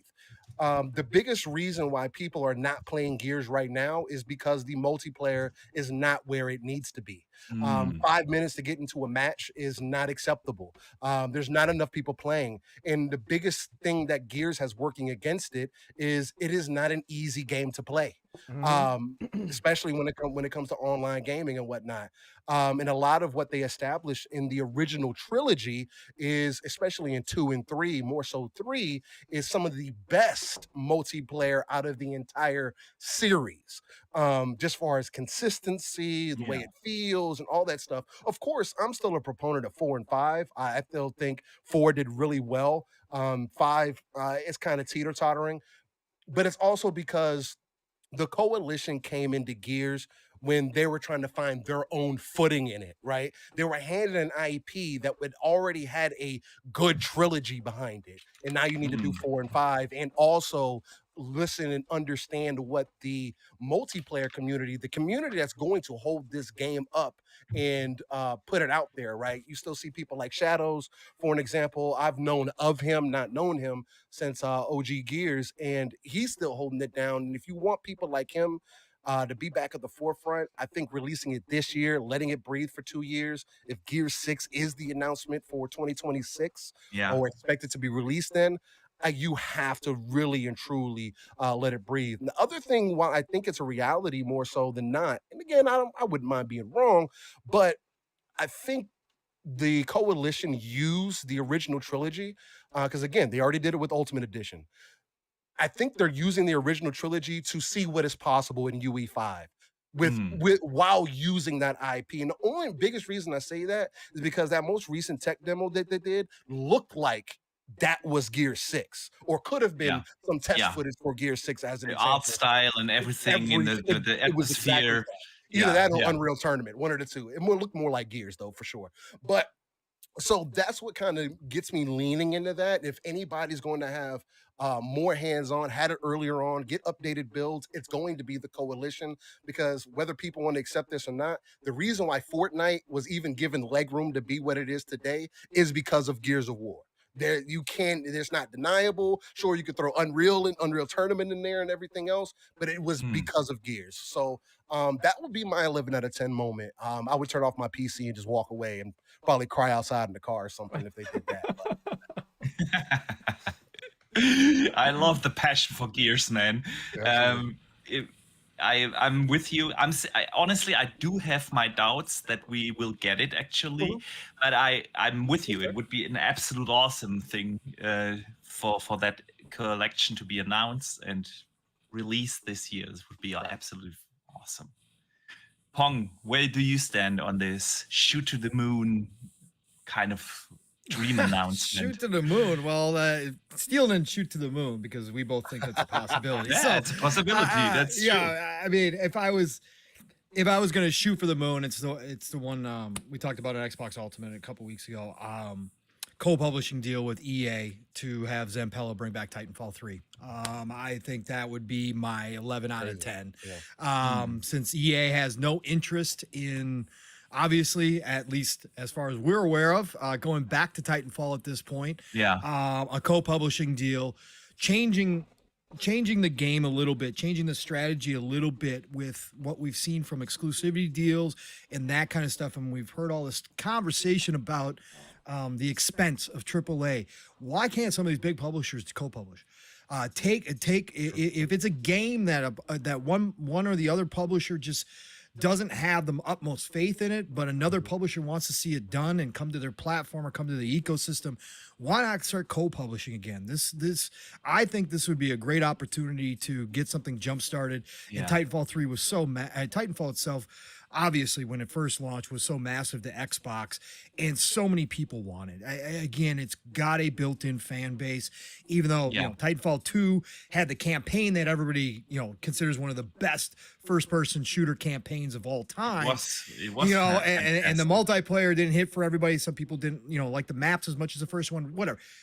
The base is there. Okay, to absolutely come back with Titanfall 3. It's been gone long enough. The fans are feverish, much like Gears of War. You come back with a Titanfall 3 co-publishing deal, I think you would knock it out of the park. That'd be my 11 out of 10 shoot for the moon. More realistic, like Steel's level. ZeniMax is an online game. If that's Star Wars, if it's a Star Wars MMO, that automatically puts me in play at 11 out of 10. I've been calling for this for a long time. ZeniMax Online has proven themselves with ESO, one of the best console MMOs, one of the most popular console MMOs to ever grace the console side of things, and has done extremely well on the PC side as also. But they have carried and built that entire base out for years and years and years and years now. And them finally, Star Wars, one of the biggest IP in the entire world, not having an up-to-date MMO, which that entire universe just fits perfectly with that model, is a travesty. So if ZeniMax Online did get that, and we've heard smoke, possibly a licensed IP for a long time now that ZeniMax, and they're working on 2 of them. But this one right here, the one they've been working on the longest, kind of fits into the time frame when Disney started doing deals again, when Bethesda obviously was talking with Disney and Lucas. So I think that would knock it out of the park. And then I'll give you two smaller ones too. Yeah. Personal favorites for me. RTS genre. You guys know how much I love the RTS genre and the strategy genre. StarCraft or Halo Wars 3. If either one of those are teased here, again, you're gonna have me approaching 11 out of 10 because StarCraft speaks for itself. Again, Xbox wants to move into the East more and more. They want to get more popular over there. They've been doing tons of work over there. StarCraft is still huge, especially in Korea. It's unbelievable. It's still huge worldwide, but in the East, in Korea, it is still running huge tournaments, huge money tournaments over there in StarCraft. And it's been too long. StarCraft is one of the goats of RTSs. Would be a massive comeback. We've had teases. We had teases before Ybarra left. That potentially on the X, he and Simu Liu, Simu Liu said something about StarCraft and coming back, and Ybarra put a winky face underneath his post. That was a couple years ago. I think they might have already started thinking about that and maybe started getting a new team together because we know most of the team left and they went on to form. I forget the studio's name that's doing Stormgate right now, the RTS. I forget what that is, but that's most of the StarCraft team. But they got to rebuild it. But they've got plenty of talent out there now. I mean, again, Relic just let a bunch of people go. You got World's Edge already internally, who we know what they do with RTSs. And Halo Wars 3, same thing, same kind of concept here. If you're going to go back and start rebooting Halo, Halo Wars is a great place to start. Again, yes, it's a niche genre. RTSs aren't the biggest, but they're growing, and they're growing on console. Phil has talked about how many people are playing Age 2 and Age 4, and we've seen this resurgence of RTSs now coming to consoles and PC both. And we've seen it's time. Halo Wars 3 would start it off. You got me there. I have 700 hours in Age 4 already. Yes, I know, brother. I know. It's ridiculous. It's awesome. So it is absolutely a StarCraft logo somewhere. Yes, that's it. Yeah. That's it. Yeah. That's all you need, man. That's all you need, man. The internet would be on fire. On fire. Even though it would probably be like 5+ years out. Maybe. But a tease that this is gonna come back. That would be absolutely awesome. All right. I love it. I love it. You got those answers from me. Don't listen. I stole your cheat sheet, Umbra. You know what's good? You know what's cool about Halo Wars 2? Possibly, 3, I'm sorry, excuse me, to be more of a possibility is the fact that they used Halo Wars 2 as a backbone for Infinite. Correct. So it is highly possible that that they could probably lean on that to give them some time. And it's different enough to where you can kind of say, well, we released a Halo game, but, and this game is coming, right? The Endless, Halo, the Endless, or whatever they decide to do. So. Oh, I love it. Yeah. They need more story expansion, by the way. I know they weren't working on it, or they never did when we found out, which was we don't know. We don't know. They claimed they didn't. They remember. It depends on how certain Affinity works there is in, right? Yeah, exactly. That's what it is. Exactly. Yeah. So I'm hoping that we do see something. And Mav made a good point earlier. He was pointing out that it had been a while since we just saw something Halo related. And he's right. We didn't even get anything last year. So that shows. And the year before. And honestly, certain Affinity has been working for a long time on Halo stuff. Yeah, for a smaller project. Yes, you're spending a lot of time working on a smaller project. It's starting to come across like maybe because of the issues that were happening with 343 that maybe they put some pauses on some things. We're like, okay, how are we supposed to be approaching this moving forward before we just say, okay, let's do this. So yeah, good stuff. All right, gentlemen. Before I get a couple of more predictions from you, Steel and Pong, we gotta let our brother Umbra out. right? Let me out. We'll let you out. Man, first, you've been here from the beginning of the show. We super appreciate you taking all the time. It's been a blast to have you on. Let everyone know where they can find you and what you've coming up, man. Yes, of course, always a pleasure to jump in and talk with you greats. Pong, you too, as well. Yeah. I mean that, Pong. I know. Man. I know. Can you get a new headshot, please? Listen, Gas told me on another show, he said Umber using the MySpace picture from 1990. Glamour shot. Oh. It's a glamour shot. I know that's what it is. I know you just cut out the that's what it background. is. That's all you did. Picture I got. Listen, we can't all be pretty boys like Steel. I saw that picture, Steel, you posted. Oh, his high school picture? Oh, he out here flexing with the high school pics. Young buck right That's here. just me, man. That was just what I Pretty look boy. like. I see you. I know that's Oh like my that. God. No, listen, always a pleasure to be here with you, gentlemen. Thank you very much for having me. Shout out to the chat too. Love you guys. And of course, you can find me on Twitter, Infinite Umber or Umber Infinite. You'll find me either way. Tuesdays on Boom's Xbox Factor at 12 Eastern.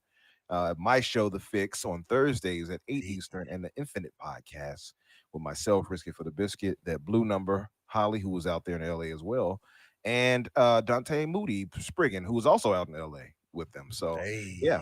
So thank you guys. I will talk with you later. We're gonna have a really good show. Show. Absolutely. Yes. Cannot wait. You gentlemen have a great day. You too, Umber. You too, You too, man. You too, man. Thanks again for coming on. Yes. All always. right. Pong Steel. Yeah. So we started right into this, okay, shoot to the moon, super 11 out of 10 prediction. But tell us, what do you guys expect to be there? What are they going to start the show? What's going to be in the middle? What's going to be at the end? Where do you stand there? Oh man, if you ask me what's going to be, it's still probably going to sound outlandish. Here goes Steel. Let's see. To start the show, what do we start the show with? To start the show with, I guess I'll be a little bit different, and well, I'll go even more different. I was gonna do something with Splinter Cell to start with, a little Splinter Cell tease. That would be where Ubisoft kind of fits itself in, and it would make sense. I mean, with Splinter Cell traditionally being exclusive to Xbox, I mean, it would make sense at least for that one. But to start it, because I think starting and ending, you definitely want to solidify Xbox, right, as a brand, what you recognize the most. There was the official Halo channel on YouTube made a post that said, "Growing up is realizing Spartans do die." I have no clue what that's supposed to fucking mean. Excuse me. And I took it as kind of disrespectful because I was like, what are you saying? Like, Halo's kind of been kind of up and down, a little bit finicky for some people. I know it's definitely in a way better state as far as content and everything goes right now, and it's feeling really good. But the original motto is Spartans don't die. They just go MIA or whichever the case, or missing in action. Means same thing. But so for them to say that, are they trying to rile people up to get them interested in why that may have been said? They reposted it on Twitter the next day. So it's like, okay, why are you posting something that goes against what you've kind of set in stone for Halo? Is this the turn that we've seen? Is it going to be additional story content? And just like they did with, I believe that was Halo 3, it might have been 2. I may be getting them confused, but it was the trailer that Xbox shown of Master Chief being in the middle of the desert, and he just walked up in this That was Halo 5, yeah. He got the cape on, and it just looked crazy. That trailer, I still go back and look at that trailer, just for hype moments and whatnot. I could see them doing something like that, especially with the way that Infinite ended. Tease the endless, tease the gameplay, tease what you're going to do next for the story. And the other thing that I think would make that possible is because supposedly there's rumor that Forge has been able to be moved into the Unreal into UE5. If that is truly the case, then it is much more likely that they can get something at least a little bit of 2 to 3 minute teaser out to at least say, hey, Halo's coming. right? I think that would be one of the best ways to start it, to just at least let people know, hey, we know you had some worries about how things were going. I know things haven't been consistent, but we still want you to be excited about this IP because we love it and we care about it. So that would be what I would do with that. I like that you didn't say Perfect Dark, because that is what everyone expects the show to open, right? To be fair, Perfect Dark's not for me. I feel like people are looking at Perfect Dark with rose-tinted glasses, that it's not the game that people think that it is. That's just me. I know that's a hot take. It's not a game I'm genuinely interested in. I can actually pass on it. But I mean, as far as a game that we've been hearing about, it's been rumored to be up and down. This is also rumored that they have had some issues. I would like to see Perfect Dark, but yeah, of course I gotta stick to what I like and what I would expect. And I think Halo or something like a Gears would be, or even COD, like Rand was mentioning, would be more recognizable than even Perfect Dark would be. Point blank. Yeah, I'm with you. I am super excited for Perfect Dark. I have a lot of nostalgia for the IP, and I have high hopes. But I think it's gonna be more in the middle of the show, because I'm in a similar boat like you. They want to open the show with the statement, "Yeah, this is an Xbox show," and that's why I feel it's Gears 6, because Halo and Gears are the face of Xbox. It's these are the core pillar franchises, and if you open up Gears with Gears 6, you're gonna tell everyone, okay, you're here for an Xbox show. And that would be nice too, Box, because you're coming off of Hellblade 2 being a stunner visually. So if you double down on that with Gears beginning of the show, I could see that happening. That would just solidify the fact, hey, you guys have complained for graphics even though we've had graphically impressive games for some time. Look at Gears for a while. It's funny how that always gets dismissed. It's Gears. Oh, who cares? It's weird, but anyway. So yeah, I can see that. Middle of the show, I think the ending is easiest. I think they end with Gears, just because that would leave people's jaws on the floor, honestly. And especially as you're getting into Call of Duty, that would give you that kind of two sides of the moon kind of thing. Your third person shooter and then your first person shooter, and boom, let's slam you in the face with Call of Duty. That's what I would kind of see. I mean, that would really excite me. But as far as the middle of the show, I think the middle of the show is probably where you do show maybe a little bit of Fable. Again, just to to fix some of the worries that people had. Hey, was that gameplay? Was it not? I think I'm pretty much on this panel agree that there was definitely a glimpse of gameplay, and because of how games are today, 10 years ago, I could agree with somebody saying, "Oh, that's not gameplay." Today, Hellblade has proven to me that it's probably gameplay, and many other games as well, especially the Eastern flavor side. But I would like to see Xbox really dive deep in the competition bag. Even though it's not on the console front as much, there's other ways that you can present competition. There's something I brought up this morning, and it's digging into the East, showing your partnerships, and that's pulling Wuthering Waves, a direct competitor to Genshin Impact or to Hoyoverse, as I would say, that PlayStation has under their thumb right now.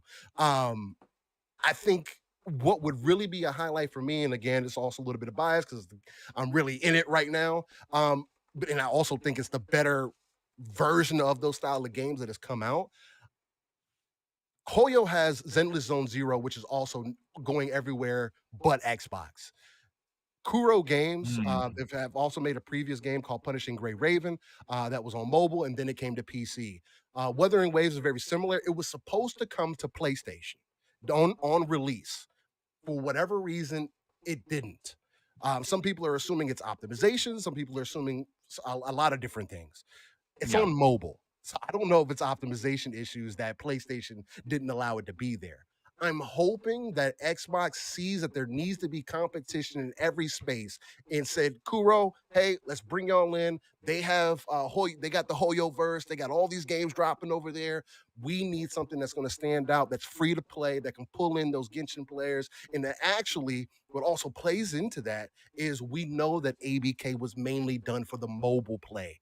What better move to make than putting an action adventure type game, open world, over the top combat, decent story. I'm not saying it's the world's greatest, but very similar to a JRPG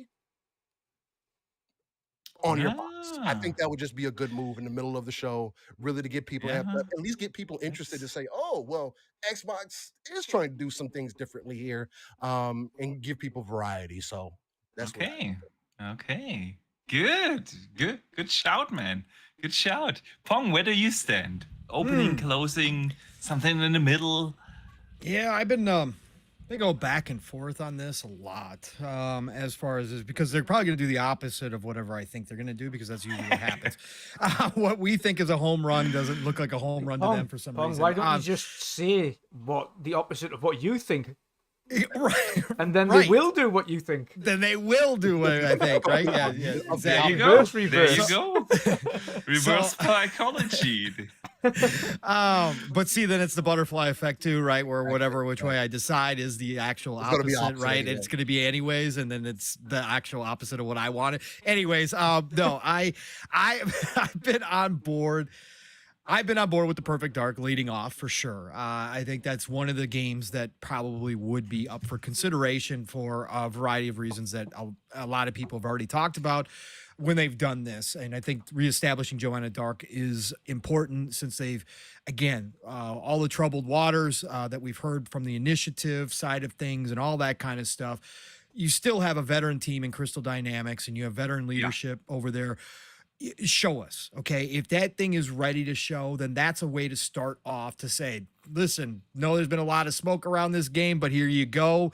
It's looking freaking amazing. Here's Joanna Dark coming back in an all new way. And even if Steele wants to say there's a lot of nostalgia, misplaced nostalgia for Perfect Dark, they're going to be doing something different here. Okay, this is not going to be the old Perfect Dark. So it's going to be... and for people who've never played Perfect Dark, it's going to be a brand new introduction to Joanna Dark, and it's going to be a brand new IP. So they could still blow everybody out of the water. So I've always been on board with that. The other one that I've started to, and I like your idea to the other way I've flipped it to, Box, is putting Gear 6 lead off, right? Again, establishing tone up front is, I think, important. And Tina Amini, who's running this show, putting together this show's time, she knows what she's doing. I consider her one of the best hires that Xbox has done in its history.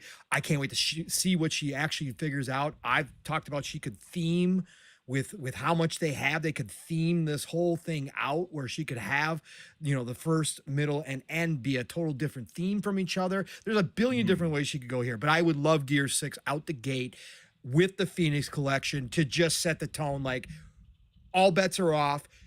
We're in a totally different world now. We are a different Xbox. We're just going to lay everything out on the table. You guys, we're not playing by old rules. We're just going to show you everything we got, and you guys can't deny what we have, right? And I think Gear 6 would be a powerful statement along with the Phoenix collection. So I like that. But the other game I'm still on board with Gear 6 ending the show. I'll just put it there.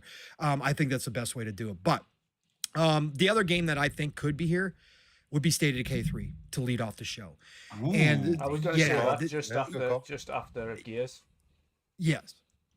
I think that I think it would be a great two-piece, or just State of Decay itself leading off, right? Because this, listen, I'm the glass half full guy. You guys know this, right? I am always optimistic. I am always I love everything about this industry, and I very few times where I'm really down or disappointed. But I think that Undead Labs themselves, right, their original vision for State of Decay was never realized with 1 or 2.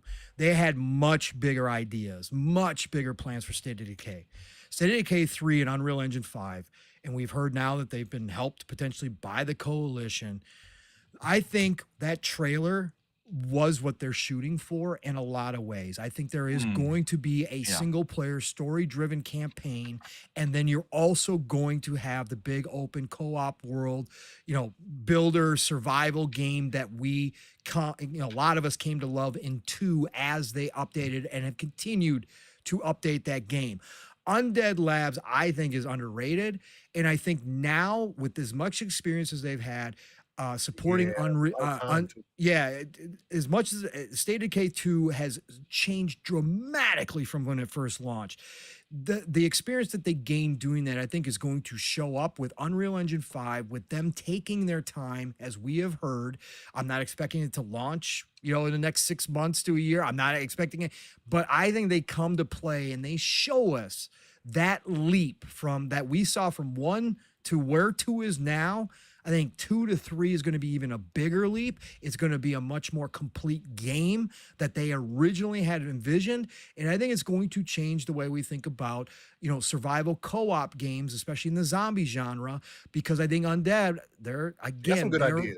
Yes, their original creativity was pushing things. And I think they're going to push things again here. So I think this would be a great way to start. If it's showing the way, if it's ready to show even a bit of it, right? And you can show it off and it looks similar to that trailer that we got. You start the show with that unexpectedly, nobody expecting Undead Labs necessarily. And it's like, oh, okay, I see where we're going now. I see these studios have been working, right? UE5 too. Yeah, they're doing UE5. So so I'll throw that twist in there. I think that State of Decay 3 could lead off the show. Middle of the show. Wait, 1 second. Go ahead. I couldn't agree more with everything you said about State of Decay 3, but I feel like State of Decay 3 needs explanation what it is, that it has a single player campaign, that it is still permadeath and all these mechanics, and that's why I feel that's more in the middle of the show. But okay, man, it would be an awesome show opener, no doubt. Yeah, I think there's a way to show it too. Again, because I don't think they're ready to deep dive yet. Like, I don't think they're quite there, but I think that you could show it off in a way that would capture kind of all the different moments in a trail, but a sizzle. But who knows? Maybe a developer direct next year. Where you deep dive a little bit more. Like I said, I would like to see something unexpected up front. If they're not going to go something that we, are obvious choices, go something unexpected if it's going to showcase well. Again, that's the whole key. We don't know what it looks like, right? We don't know what state it's in. But if it is, I think you go unexpected and kind of shock everybody with the opening like that. So that's why I went there. Middle is for, if it's going to be more traditional, right?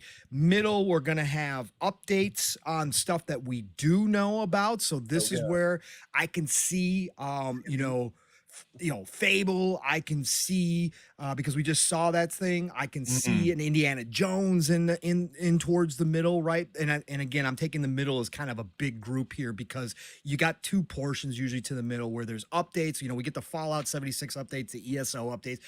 Fallout's going to be a little different this year because of the hype around it, right? I'm expecting a little bit more. There's going to be more. The Fallout 76 update that everybody said, why do you do this? It sucks. Why do you guys put this in there? There's going to be a couple million people waiting to look forward to the Fallout 76 update. So it's actually going to be kind of a bigger deal this year.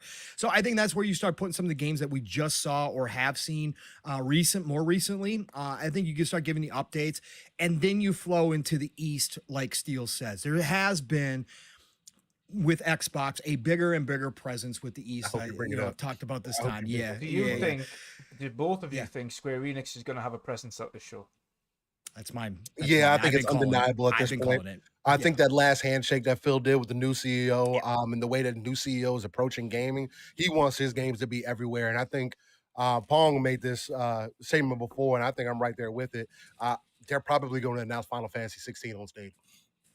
I think that's a big part of it. The Eastern section for Xbox has gotten bigger and bigger every year, and I think this year's no difference. I think they grow it again. So I had originally, past prior months, been saying Black Myth Wukong would be amazing on this stage. Now things have changed because we learned it's delayed. So chances are it's not going to be there at all, right? But that was before we knew any of that was going on. But I also said that if not Black Myth Wukong, you've got to come forward with another partnership, to kind of shock people. We've had Atlas open up the entire catalog. They've been on the stage showing off brand new IP. The Personas showing up there. That was huge for Xbox over the past couple of years. They got to come up with something new. So I am saying Pearl Abyss is their new partner, and I think that Crimson Desert shows up here. Yeah, Crimson Desert has been long. Yeah.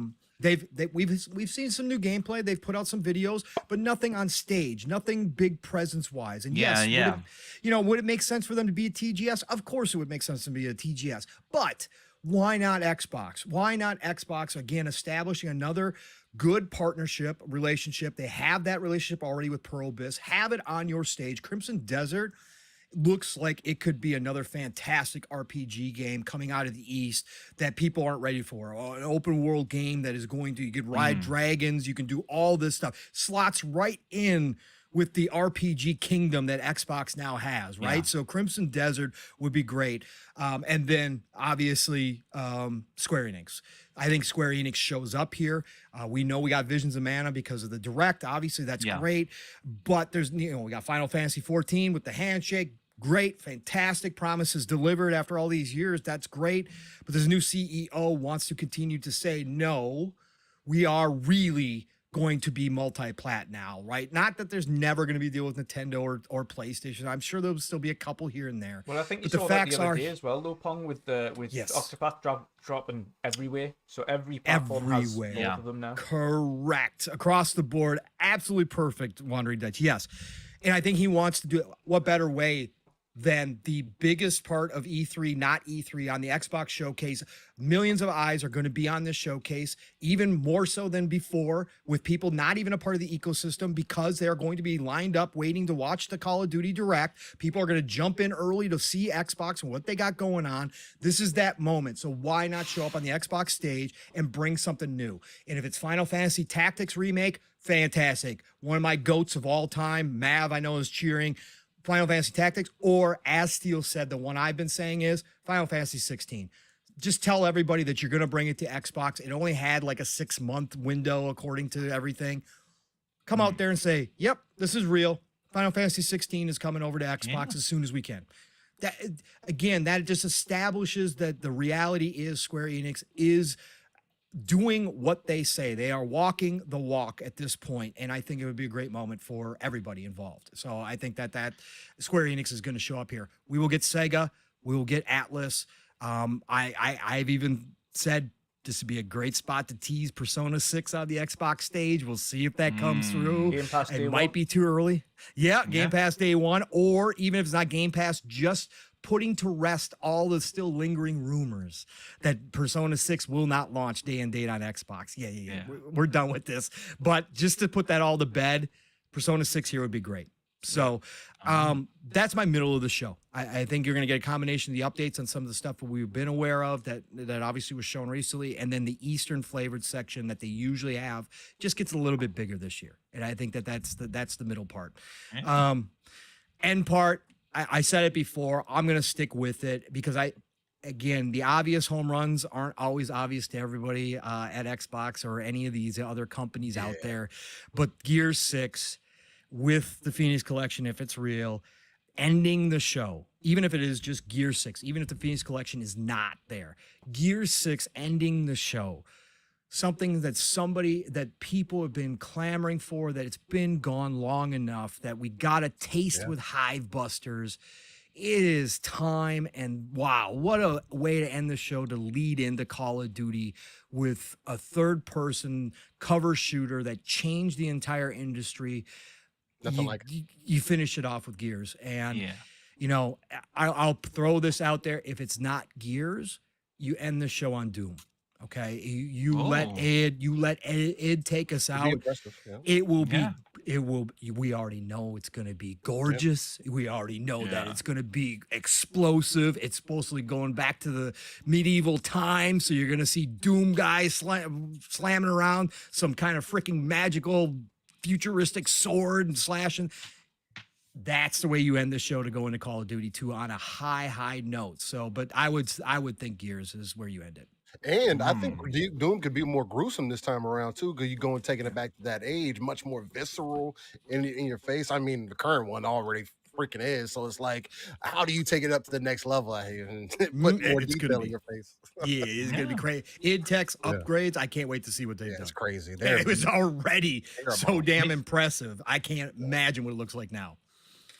I've been saying with the setting of the medieval times, they could also go a little bit more back to a more horror approach. Like they had in Doom 3.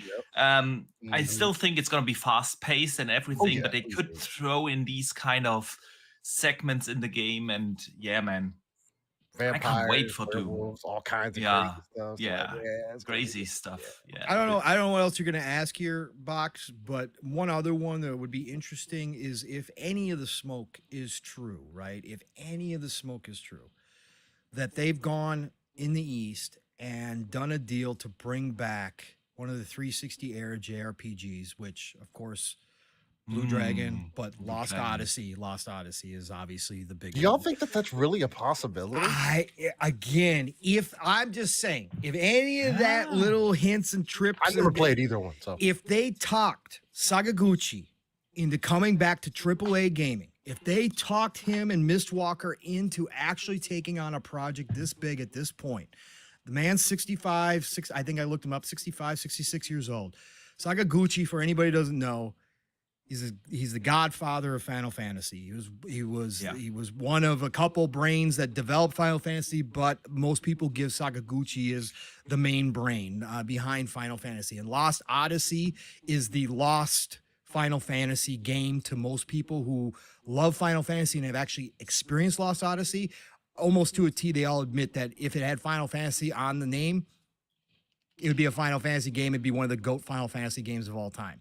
So if they convince Sakaguchi to come back, right, you drop that somewhere in, you lead off even before the middle section in the East to be like, yeah, we're serious here. If they convince that to happen, that would be a big moment too. And you could even end the show on that if you really want to do something different too. So, I like that. I like that a lot, man.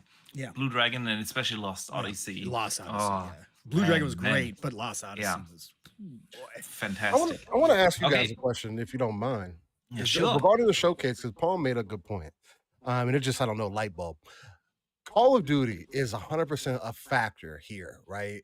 This Xbox putting their stamp on it. It's happening right after the showcase. Do y'all really think that this could be I think if a time, if any, this is a make or break on how you represent yourself as a corp in the gaming world right now. Because it's not just Xbox anymore. It's Bethesda, it's Activision, it's Blizzard, King. Like, there is multiple things that you got to stand on now. So it's like with Call of Duty, I think there is going to be more eyes than ever to kind of turn the tide for Xbox, the thing that they were looking for versus trying to win the console war, the mind share thing, right? Yeah. Do you think it's integral that they have to hit this point? Do you guys see it that way? More so than ever? It's different this time. It's a great question. It's a difficult one to answer.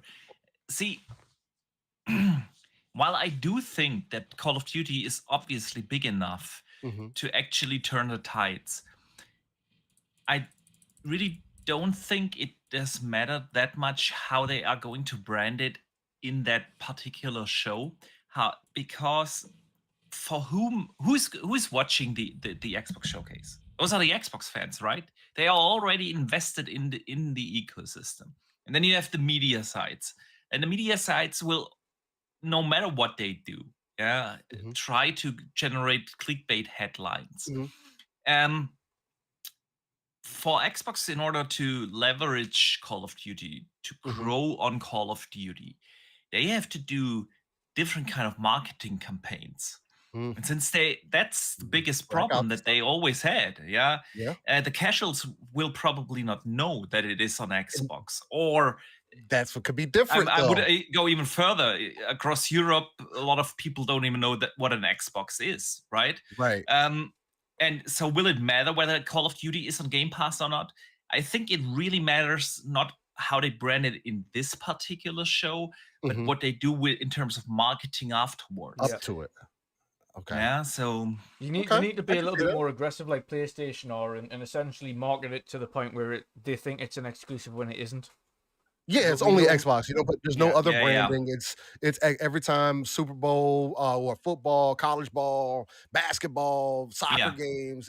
This is what you see, and every time that you see Call of Duty moving forward, it's Xbox. Yeah, yeah. I mean, Activision has marketed Call of Duty like crazy every year. Yeah, there are billboards and TV commercials and everything. In every of those ads, you have to have the Xbox logo, the console. Yeah, I would put the console on the billboards. And since I doubt that Microsoft is going to do that, Xbox has never done something like that. And they are, especially across Europe here. I know it's a little different in the US, but here in Europe, there is no marketing whatsoever. And I can't, for me, it's just after all these years, like almost 25 years, 23 years of Xbox, they still have not learned how to do marketing and generate brand awareness. I doubt that they will do it with Call of Duty now. I guess where I'm kind of coming from is more so the perspective that, yes, Call of Duty isn't a world renowned. It's not Counter-Strike. Like, let's be honest. As an example, it's not even Valorant in some ways right now. It's kind of faded a little bit. Black Ops does seem to be doing something different that we haven't seen in, I would say, a decade. With the way that it's advertising, with the Face the Lies and with everything else that it's doing. That's what's always been unique about what Treyarch has done with their Call of Duties. And again, I don't think Call of Duty is going to be the thing that carries it, but it does reach out to a more casual audience who watches the hardcore guys play Call of Duty. And because the hardcore guys who play Call of Duty are always going to talk about that, it does, I think, end up permeating. Maybe it's not going to be at first a thing for the casuals, but it's a thing in the back of their mind that they'll start noticing. Oh, okay, well, what's this whole Xbox thing about? I go to my friend's house, he has an Xbox, it works. Okay, I get on my PC, it's Xbox. What do you mean? Everything carries over? I still have access to it? What is that going? Just like I think they have to start explaining how that's going to work, because everything is still kind of separated right now. Like BattleNet, the Xbox store, like what is your ecosystem? I know it's supposed to be all of this, but when is it just Xbox or Microsoft, if that's what you're going to make, gaming or whatever the case may be? Microsoft I think that's gaming, what Yeah, we shall also see. We shall find out soon what they are going to do with it. I asked a different question to all the others that have been on this podcast before. What would make this show an L? What should they really try to avoid doing at the podcast, at the showcase? Sorry. I mean, you would have to. You would actually have to, they would have to try hard to make this an L there is no way with this many games that they could make this an L. Like, again, this is personal taste, of course, but there is no freaking way that I think that Xbox can come out of this with an L unless they show none of their big first party titles. Like they would literally have to show none of their first party titles. It would have to be basically State of Play Part 2 for Xbox. Don't show any first party titles, no roadmap, all second party, third party deals, and that's all you show. I don't think, Box, that they can come out an L for me in any way, shape, or form. I just don't think it's possible. I mean, I don't. I'm like, there's no way. I mean, I will tell you in a second before, but first I want to hear Steel's thoughts. What everyone else has been saying. Steel, what do you think? What would be an L if Xbox did it? The only L for me, off the heels of seeing what just happened with Black Myth, it's still not an official announcement that I've seen, which again is this weird, is finding a way to still lack communication on branding. That would be the only other thing, because there's nothing else specific that they could do outside of not trying to be competitive while having an opportunity to be competitive in a different way. If it's supposed to be about getting into your ecosystem, then let's give people a reason, make it undeniable, almost how Netflix has become, a Hulu. A lot of these services you don't question because they just have these things. If we want more people to be able to access this, the L would be not being able to show people how you can access this further. That's always been their problem. So it's like, I think that would be my thing. And I do know what you mean. Let me welcome our new guest. Mr. Badbait is here. Joe, my friend, how are you doing? It's been a minute, guys. It's been way too long. How are you doing? Man, I was supposed to get off of work 20 minutes ago. That's how it goes. Not 5 minutes ago. But other than that, man, I'm doing great. I, unlike the rest of the internet, am not completely miserable because I've enjoyed every showcase so far. And so I'm expected, like, I'm pretty hyped for the first time in a very long time, to see what Xbox has cooking up. Because as Polygon says, this is the most important showcase in Xbox history or whatever. Hey, I kind of posed it, like, potentially. Yeah, potentially. I mean, listen, we've heard that basically every year. This is the year for Xbox, right? Xbox has died every year too, Box. Don't forget. Yeah. And if I look back, the last couple of years, look at last year's show, it was fantastic. Yes. Yeah. The year before, it was a really good show where we got a great roadmap for the generation to come and so on. So I've no doubt that it's going to be an awesome show. But Joe, we were just talking about for everyone else. It was the final question I asked. It's going to be your first, though, since we are on the topic. What could Xbox do to make this show an L? What should they definitely try to avoid doing? At this point, just not show up. Cancel the event.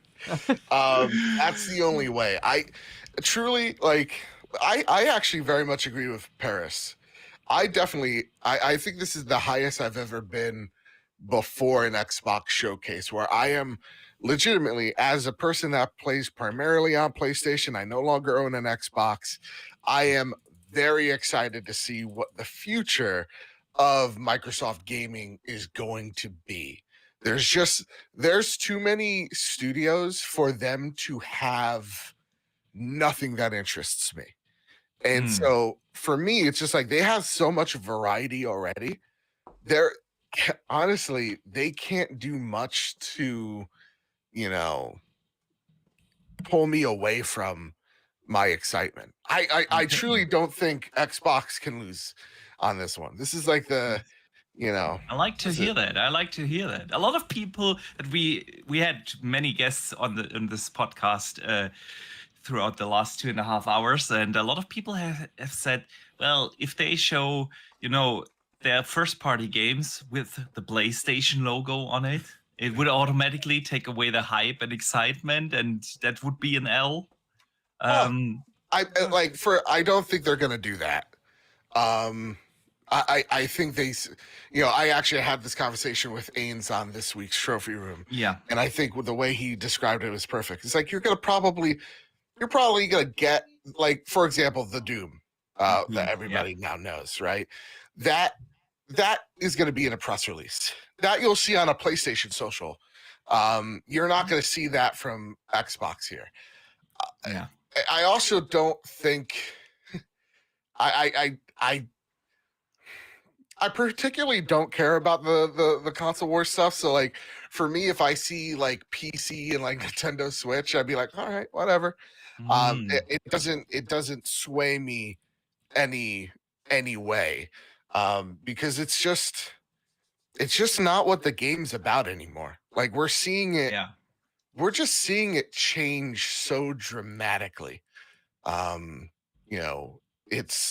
It really isn't it really isn't becoming about who has the exclusive stuff.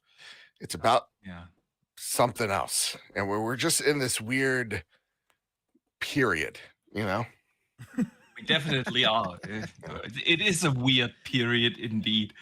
Yeah, for me, I mean, since I expect absolutely for Xbox to release more games on PlayStation, I'm with you. I doubt that they will announce it there. I personally, for me, would be an L if they have a lengthy segment in the middle focusing on mobile games. Because they have King now, yeah? They own Candy Crush, and they want to open up this mobile store. And if they come on stage on the Xbox showcase and show us, this is the mobile store, and we will have Candy Crush and this and that on there, and something like that in the middle. I don't want that in my showcase, honestly. You're right. That would be the L. If they're like, hey, listen, everything's on mobile now. Yeah. But yeah, no, that'll probably be next year. I truly that mobile store does not does not interest me in the slightest. I think it's dumb. So like for me, that's not how I want a game, and that's probably because I'm an old man. But yeah, that would be an L, honestly. If there is a 10-minute segment on the new app store that's web-based. Exactly. Yeah, that would kill my head. I'm with you. Lord Metroid in the chat asks, "Don't you guys have phones?" Yeah, I do, but I don't play on them. If I want to play on the go, I have my Ally for that. I don't want mobile games in the Xbox showcase. But anyway, Pong Steel, I don't know how much time you got left. You can stay around just as long as you want, of course. Just let me know if you got a. If you got a question or two more, I'm certainly willing. Yeah, I got time to stick around, man. Of course, we want to hear. Yeah, cool. We want to hear Joe's thoughts on the show. You two answered those questions, but we want to hear your comments and thoughts on Joe's questions. What would make this an 11 out of 10? We talked about the L. What would be the dream announcement? The one thing that makes it again an 11 out of 10 for you. Like again, honestly, I'm already there. I think there's so much working in Xbox's benefit at this point in time. But like the part of me that you guys can't see it. I'll turn my cam on in a sec once I get to it. But like Halo and Gears are like they are my most formative games. So like anything Gears related that we see here, I'm gonna pop off in a major way because I love Gears of War. There's only one Gears of War I didn't like, and that was Judgment. Every single one of them, other than that, I've enjoyed. Although Judgment had a pretty fantastic horde mode. People don't give enough credit for the horde mode in Judgment. I really enjoyed that. I got to be honest, I don't remember it much because that was one of those games that I remember playing at my shout out to my buddy Adam, my buddy Adam's house, and I was just like, "What is this? This is not the Gears I remember." And I was very adamant for some reason about that. But anyway, any Gears announcement's gonna get me hyped. Coalition. Time and time again has shown they are in every story we hear about them working with Unreal Engine. They seem to be the masters of that tech over at Microsoft. So I want to see what they are going to do with Unreal Engine 5. I know Ninja Theory had that visual showcase with Hellblade 2. I want to see what Coalition does. I want to see Doom. Doom Eternal was one of my favorite games in 2020, just overshadowed by The Last of Us and Ghost of Tsushima, which is a perfect video game. So like for me, I love Doom, and Doom Eternal was fantastic. So I want to see what this medieval style Doom is going to be about. Diablo 4 expansion, let me see it. There is no BlizzCon this year, which means there has to be Blizzard announcements. Yeah. So I would think Diablo is an easy layup. I would love, this is a pie in the sky, but like I would love to see something StarCraft related, even if it's just a PNG logo. Here we go. Show them that like Blizzard is cooking on all cylinders, you know? The one thing that I really, really want to see, and shout out to the show for turning me into a fan, is like I want to see Fallout 3 remastered. I love this show so much, and that world I've always wanted to get into, but goddamn, they're just way too buggy. And so I want to see, you know, like I was real talk. I was looking up, you know, how to platinum Fallout 3, and there was just a guide of like, here's how to make it work without it crashing that much. I was like, come on now, you know? So yeah, I want to see an announcement, a Fallout related announcement. I want to see Gears 6. I want to see Doom. I want to see Diablo. And then another game that's very near and dear to me, which this is where I get a little nuts. I want to see a release window for Fable. I want to see. Oh, I'm pretty confident we'll get that. I'm really hoping we do, and I would love to see it as a spring 2025 game. Like the one thing that I really want to see, because like this real talk, this holiday season is stacked for Xbox, right? We got to see, and I got to have a reason to get excited for Avowed. We have Indiana Jones, which looks fucking awesome, right? We got Call of Duty as well. Those are just 3 games off the top of my head. Oh, then Stalker 2. Like those are like 5 games right there that are rumored, if not have windows to come out on the holiday launch or holiday windows, September to November. So like for me, it's about like, hey, remember when we said, you know, a big game every quarter?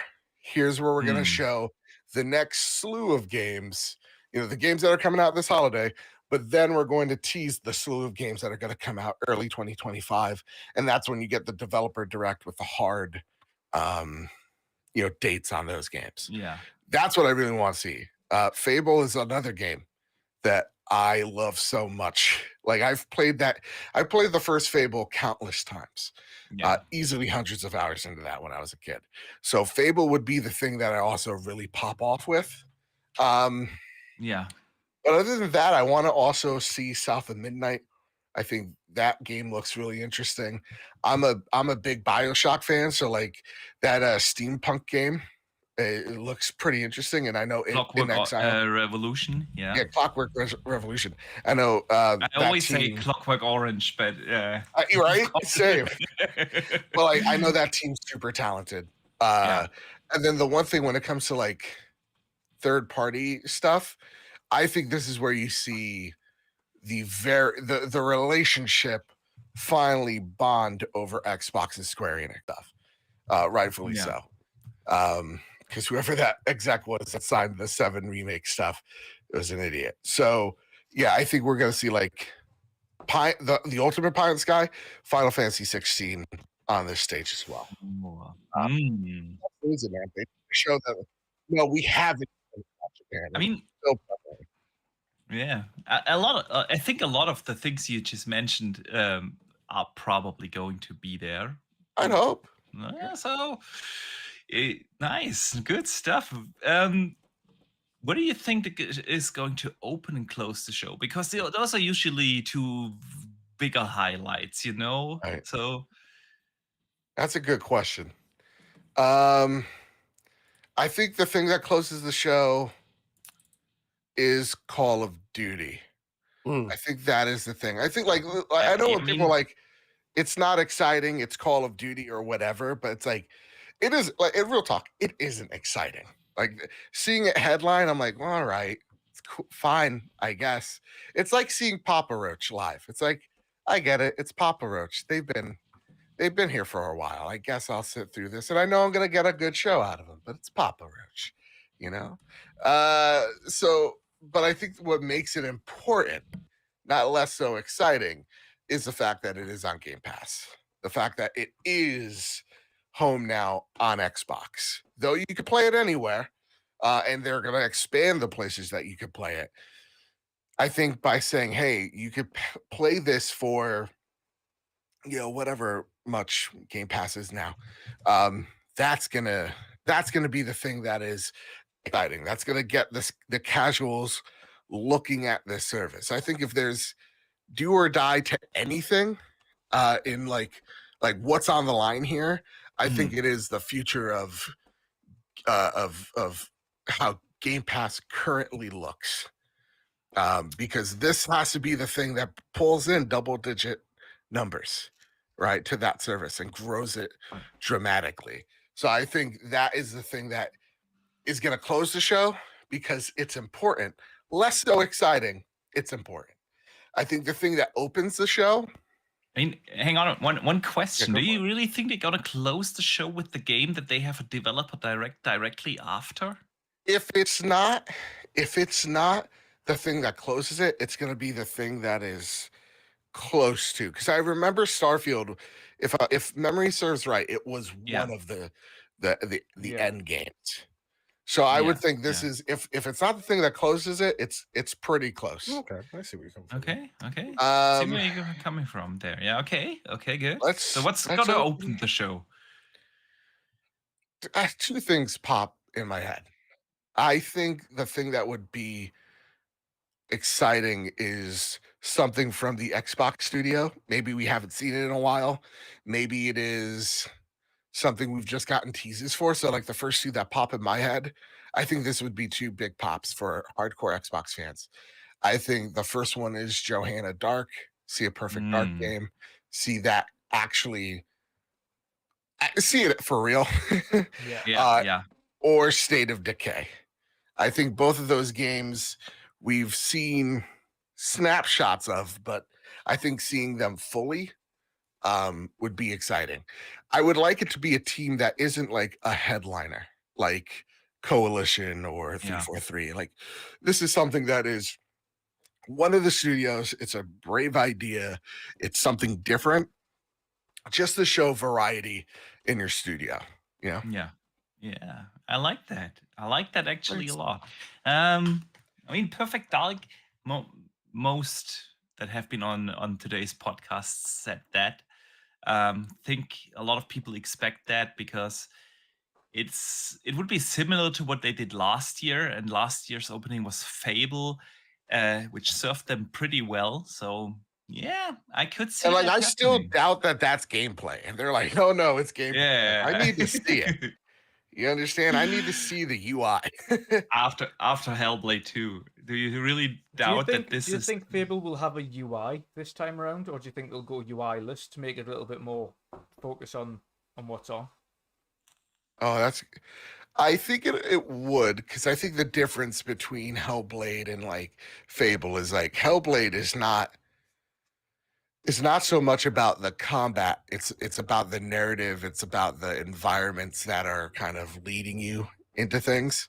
Where Fable to me is about it is about fucking things up. I don't know how much I could cuss, but like it is about messing things up and like causing a ruckus and killing everybody in gold shot. What if it was like a hybrid where maybe when you're in combat and you're having that ruckus, you have the UI show up and then it fades out to that when you're just exploring?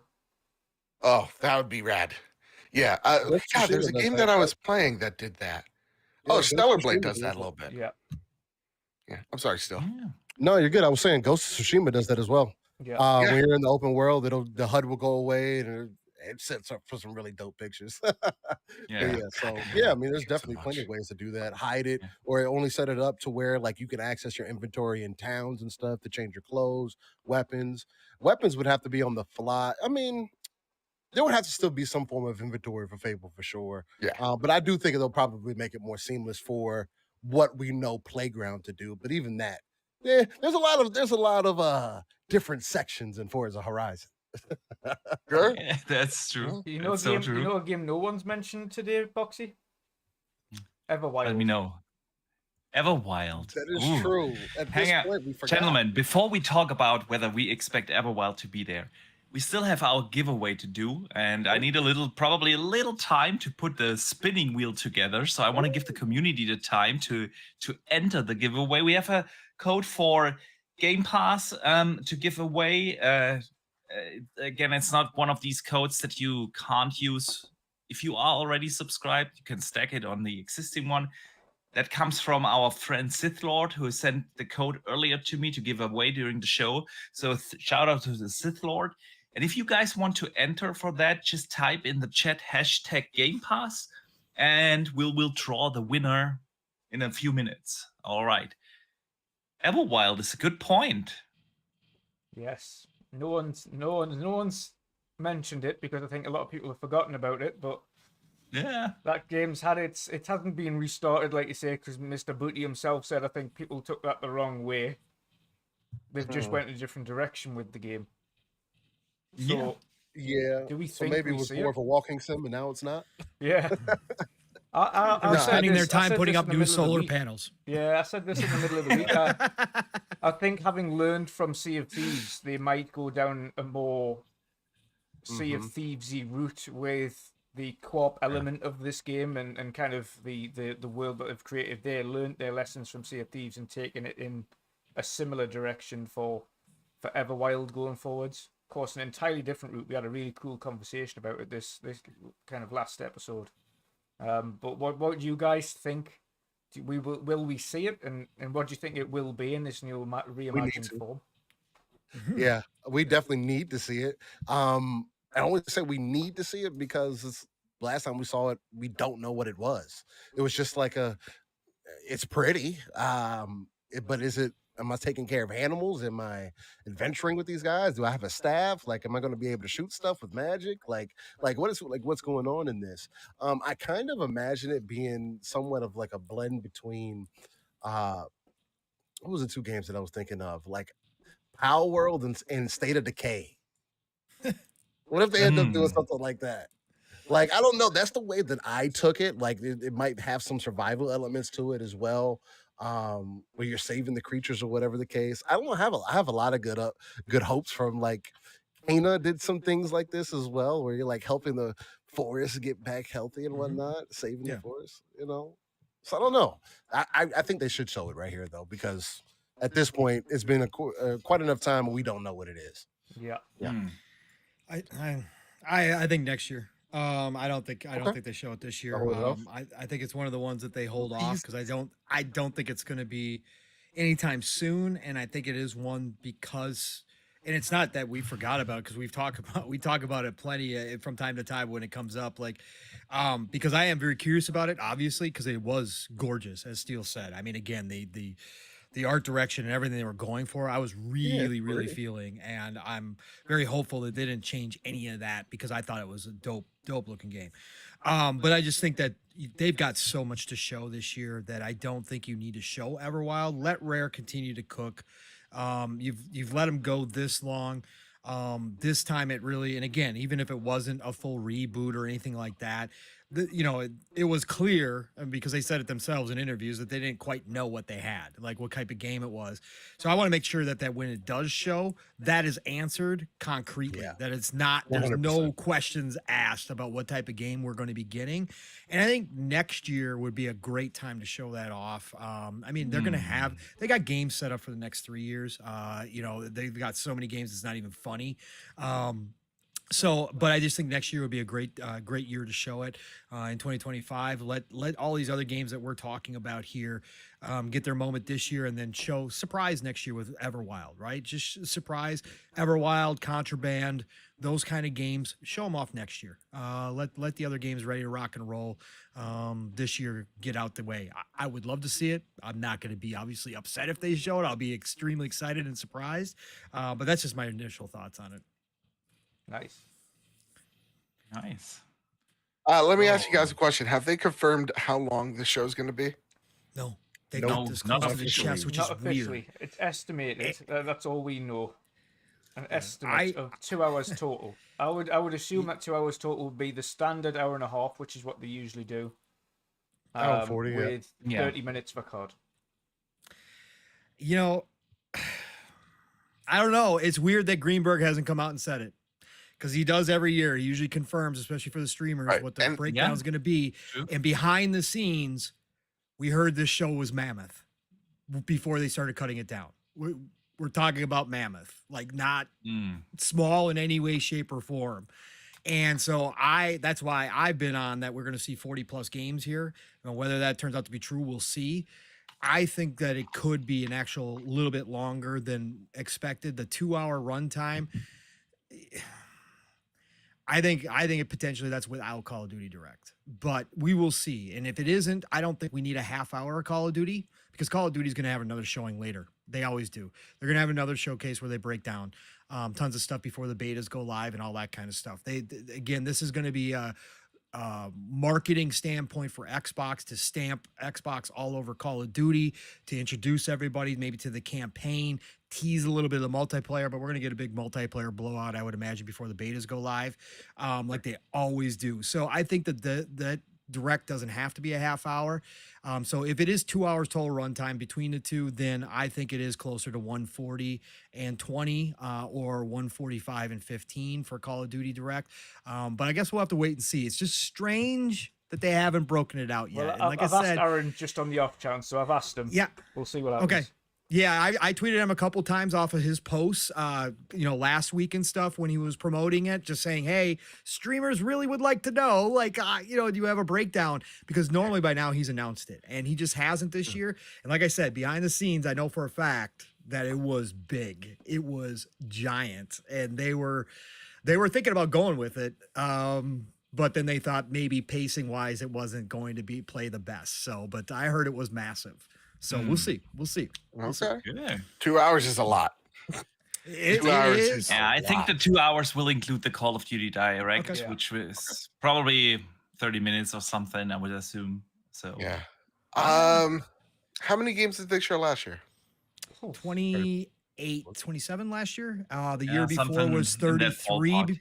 Yeah, the year before was 33. We averaged it out to be 30 as their normal showcase. Yeah. Okay. Yeah. Grub said around 30. So again, I think he's underplaying it a little bit. Like I said, they got so much. It depends how you count it too. Are you counting, expansion sizzle reels? Are you counting that stuff as actual games or not? So yeah. Yeah. How do you guys feel about the rumored Shadow drop? Towerborn. Possible. Towerborn? Yeah. Mainly Have we only heard because good I've things about played it. Towerborn? Only because I've played it, so I feel it's in a great position to launch. Okay. I've heard that. And how are we feeling on it? If you're able to, yeah. So I should be very happy that it's in my fantasy critic league. Kyle, you are so done, dude. I got Destiny 2. It's rated really well. It's done over. Let's shave the beard off, I think Kyle. anyone who loved Castle Crashers but wants something that's more than that is going to really enjoy Towerborn. Yeah. Nice. Oh, hell yes. Dutch and I played that last year at Gamescom already. It was in a great state there. The beta, actually the closed beta, which we can't really talk about because in NDA stuff, but it let you play the entire game, not just like a certain part of it. And honestly, if there is a shadow drop, I think it's going to be Towerborn.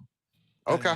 Makes sense. And it's a second part. I mean, it's a partner studio, so they already got their bag, so we don't have to worry about a hi-fi situation. Yeah. Okay. All right. That gets me excited. You guys have swayed me because earlier I was like, I don't know about a shadow drop. Didn't really work this time. So I think that's the most realistic one out of anything would be Towerborn. Yeah. No Gears collection? Nah.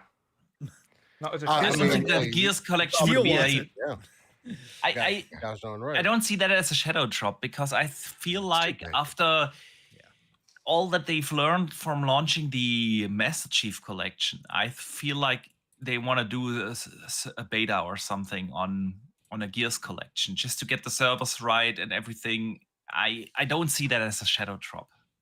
Dude, I would lose it. Well, like Gears collection. Like we're all gonna lose it if the Gears collection is even there, Joe. If it's even there, we're gonna lose it. You're gonna see grown men cry. So, I mean, that would be me. Yes, I mean, that's gonna do be you me. think It's that gonna be Steve. if and when we see it, do we think it's a physical release or I gotta go through goddamn limited run? It's going to be digital because they're going to release it on PC. That's the whole point of doing it. Gears 2 and 3 would come with that only reason of making a collection, and so you have all three of the original trilogy on PC. All right. And it's crossplay. Okay. No, I mean, I'll buy a digital and physical. A physical version would be really dope. I would need that. I need that on the wall for sure. Yeah, 100%. Marcus is right above me.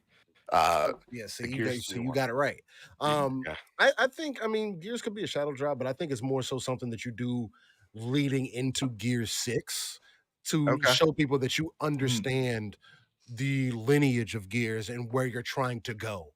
Because Gears, the original trilogy, just you showing that would establish that, okay, we know that this is dark. This is what you've been asking for. We understand that you like the krill. You want to feel that horror essence. Hey, Gears 6, just in case you haven't been paying attention because you didn't like the kitty stuff like Pong says in 4 and 5, although I don't quite see it that way. 6 is going to be to reestablish because it has to end the story. Marcus can't go forever. Delta Squad can't go on forever. The Locust has to come back at some point. The whole thing with Kate and her mom and then Queen Raina, like that whole story that's going on with that, it's like it's getting even deeper. Now Marcus is connected with the Swarm and he has feelings of what can be going. Like it's just it has to take this dark turn. So I think you lead into it with Gear 6, man. So God, if Gear 6 has the vibes where it was like, what was it? Was it Gears 1? Like level?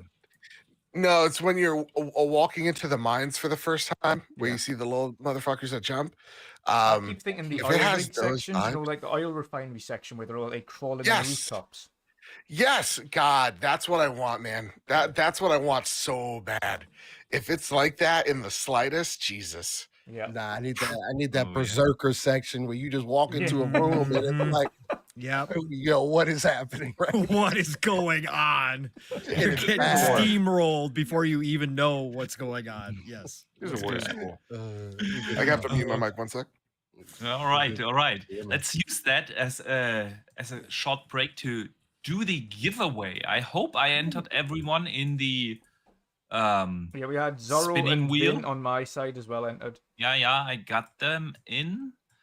So let me throw it on screen here. I gotta go, but I love you all very much. All right. Have a happy showcase. Yes, happy showcase. Merry Gamers Christmas. 1 second before you leave. Let everyone know where they can find you and what you've coming up, man. Man, you know, you can find me over at Mr. Badbit on Twitter or X, whatever you're calling it now.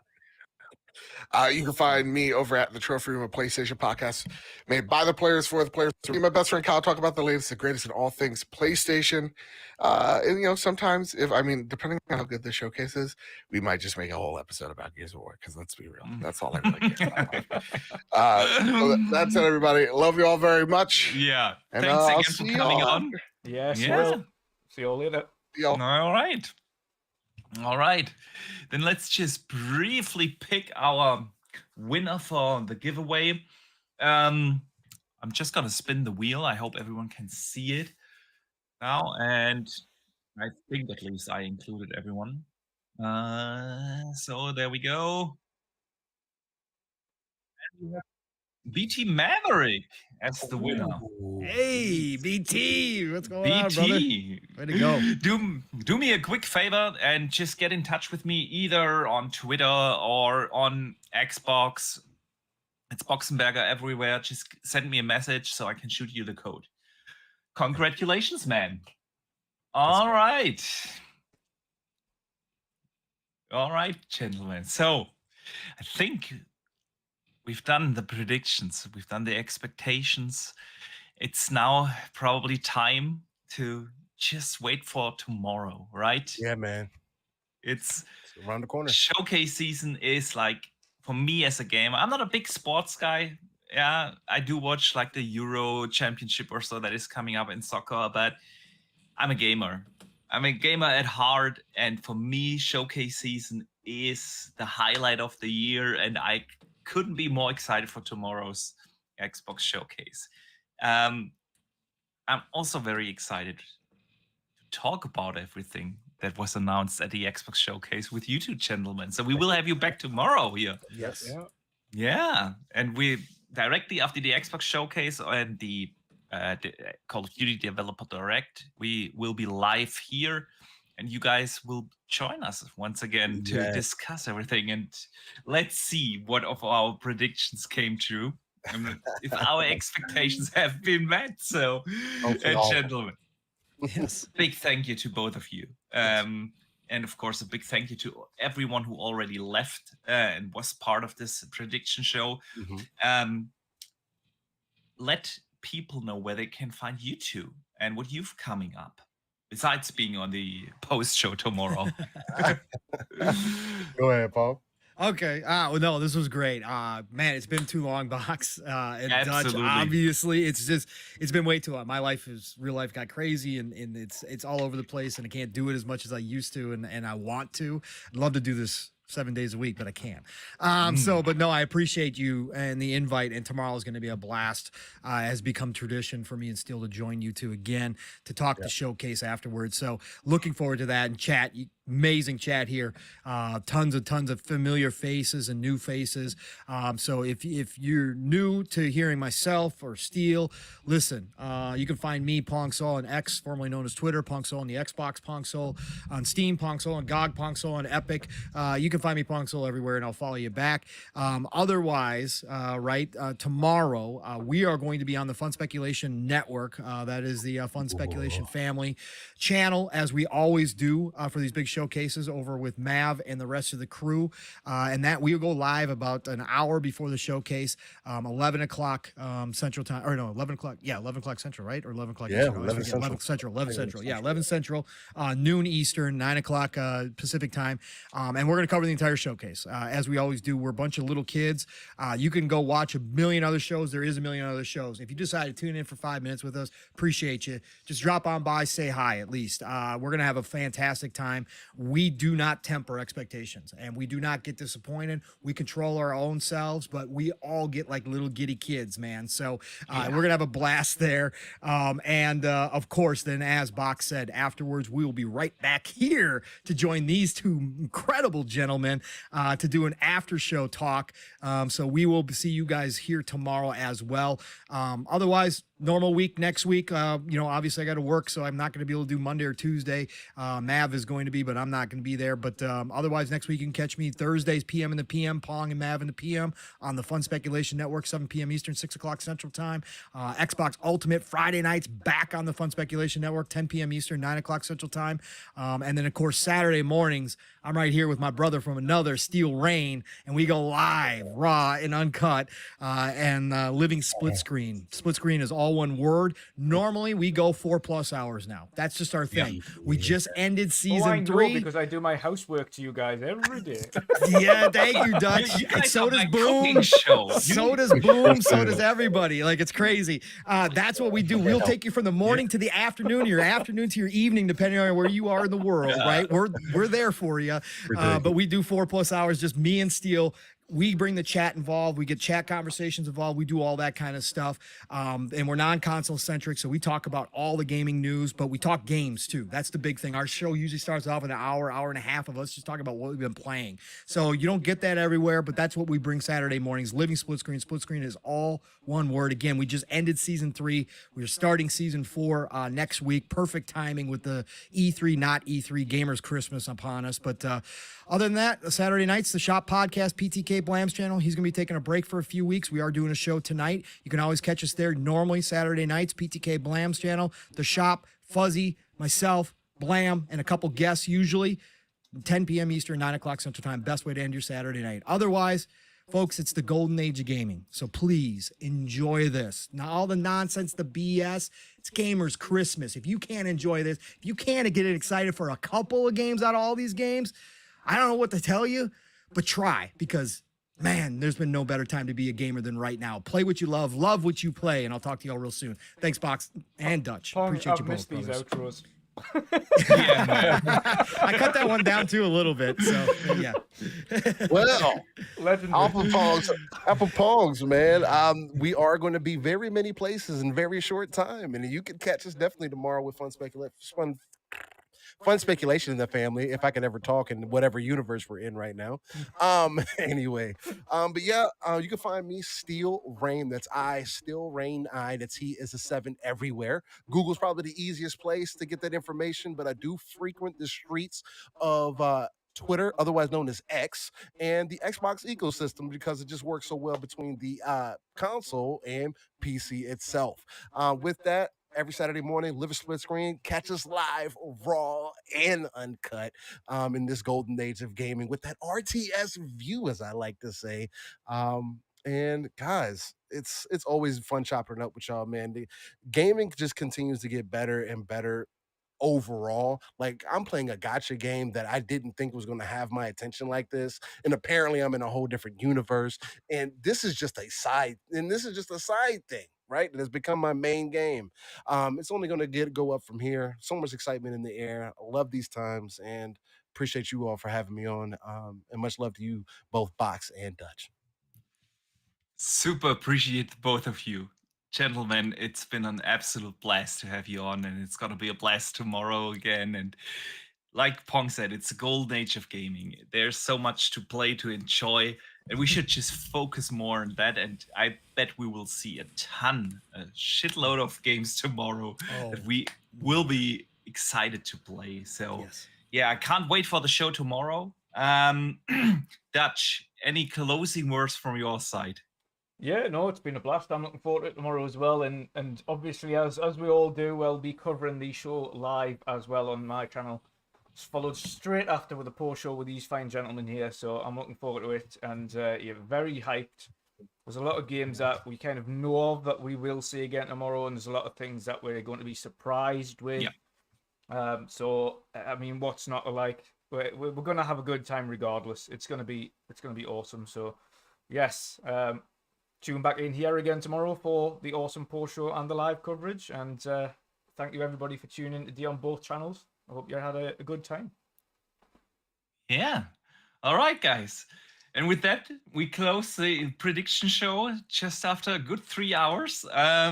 Super appreciate everyone who tuned in here today.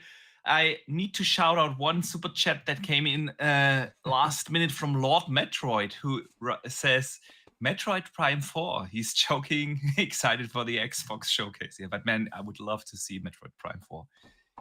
Anyway, appreciate the support.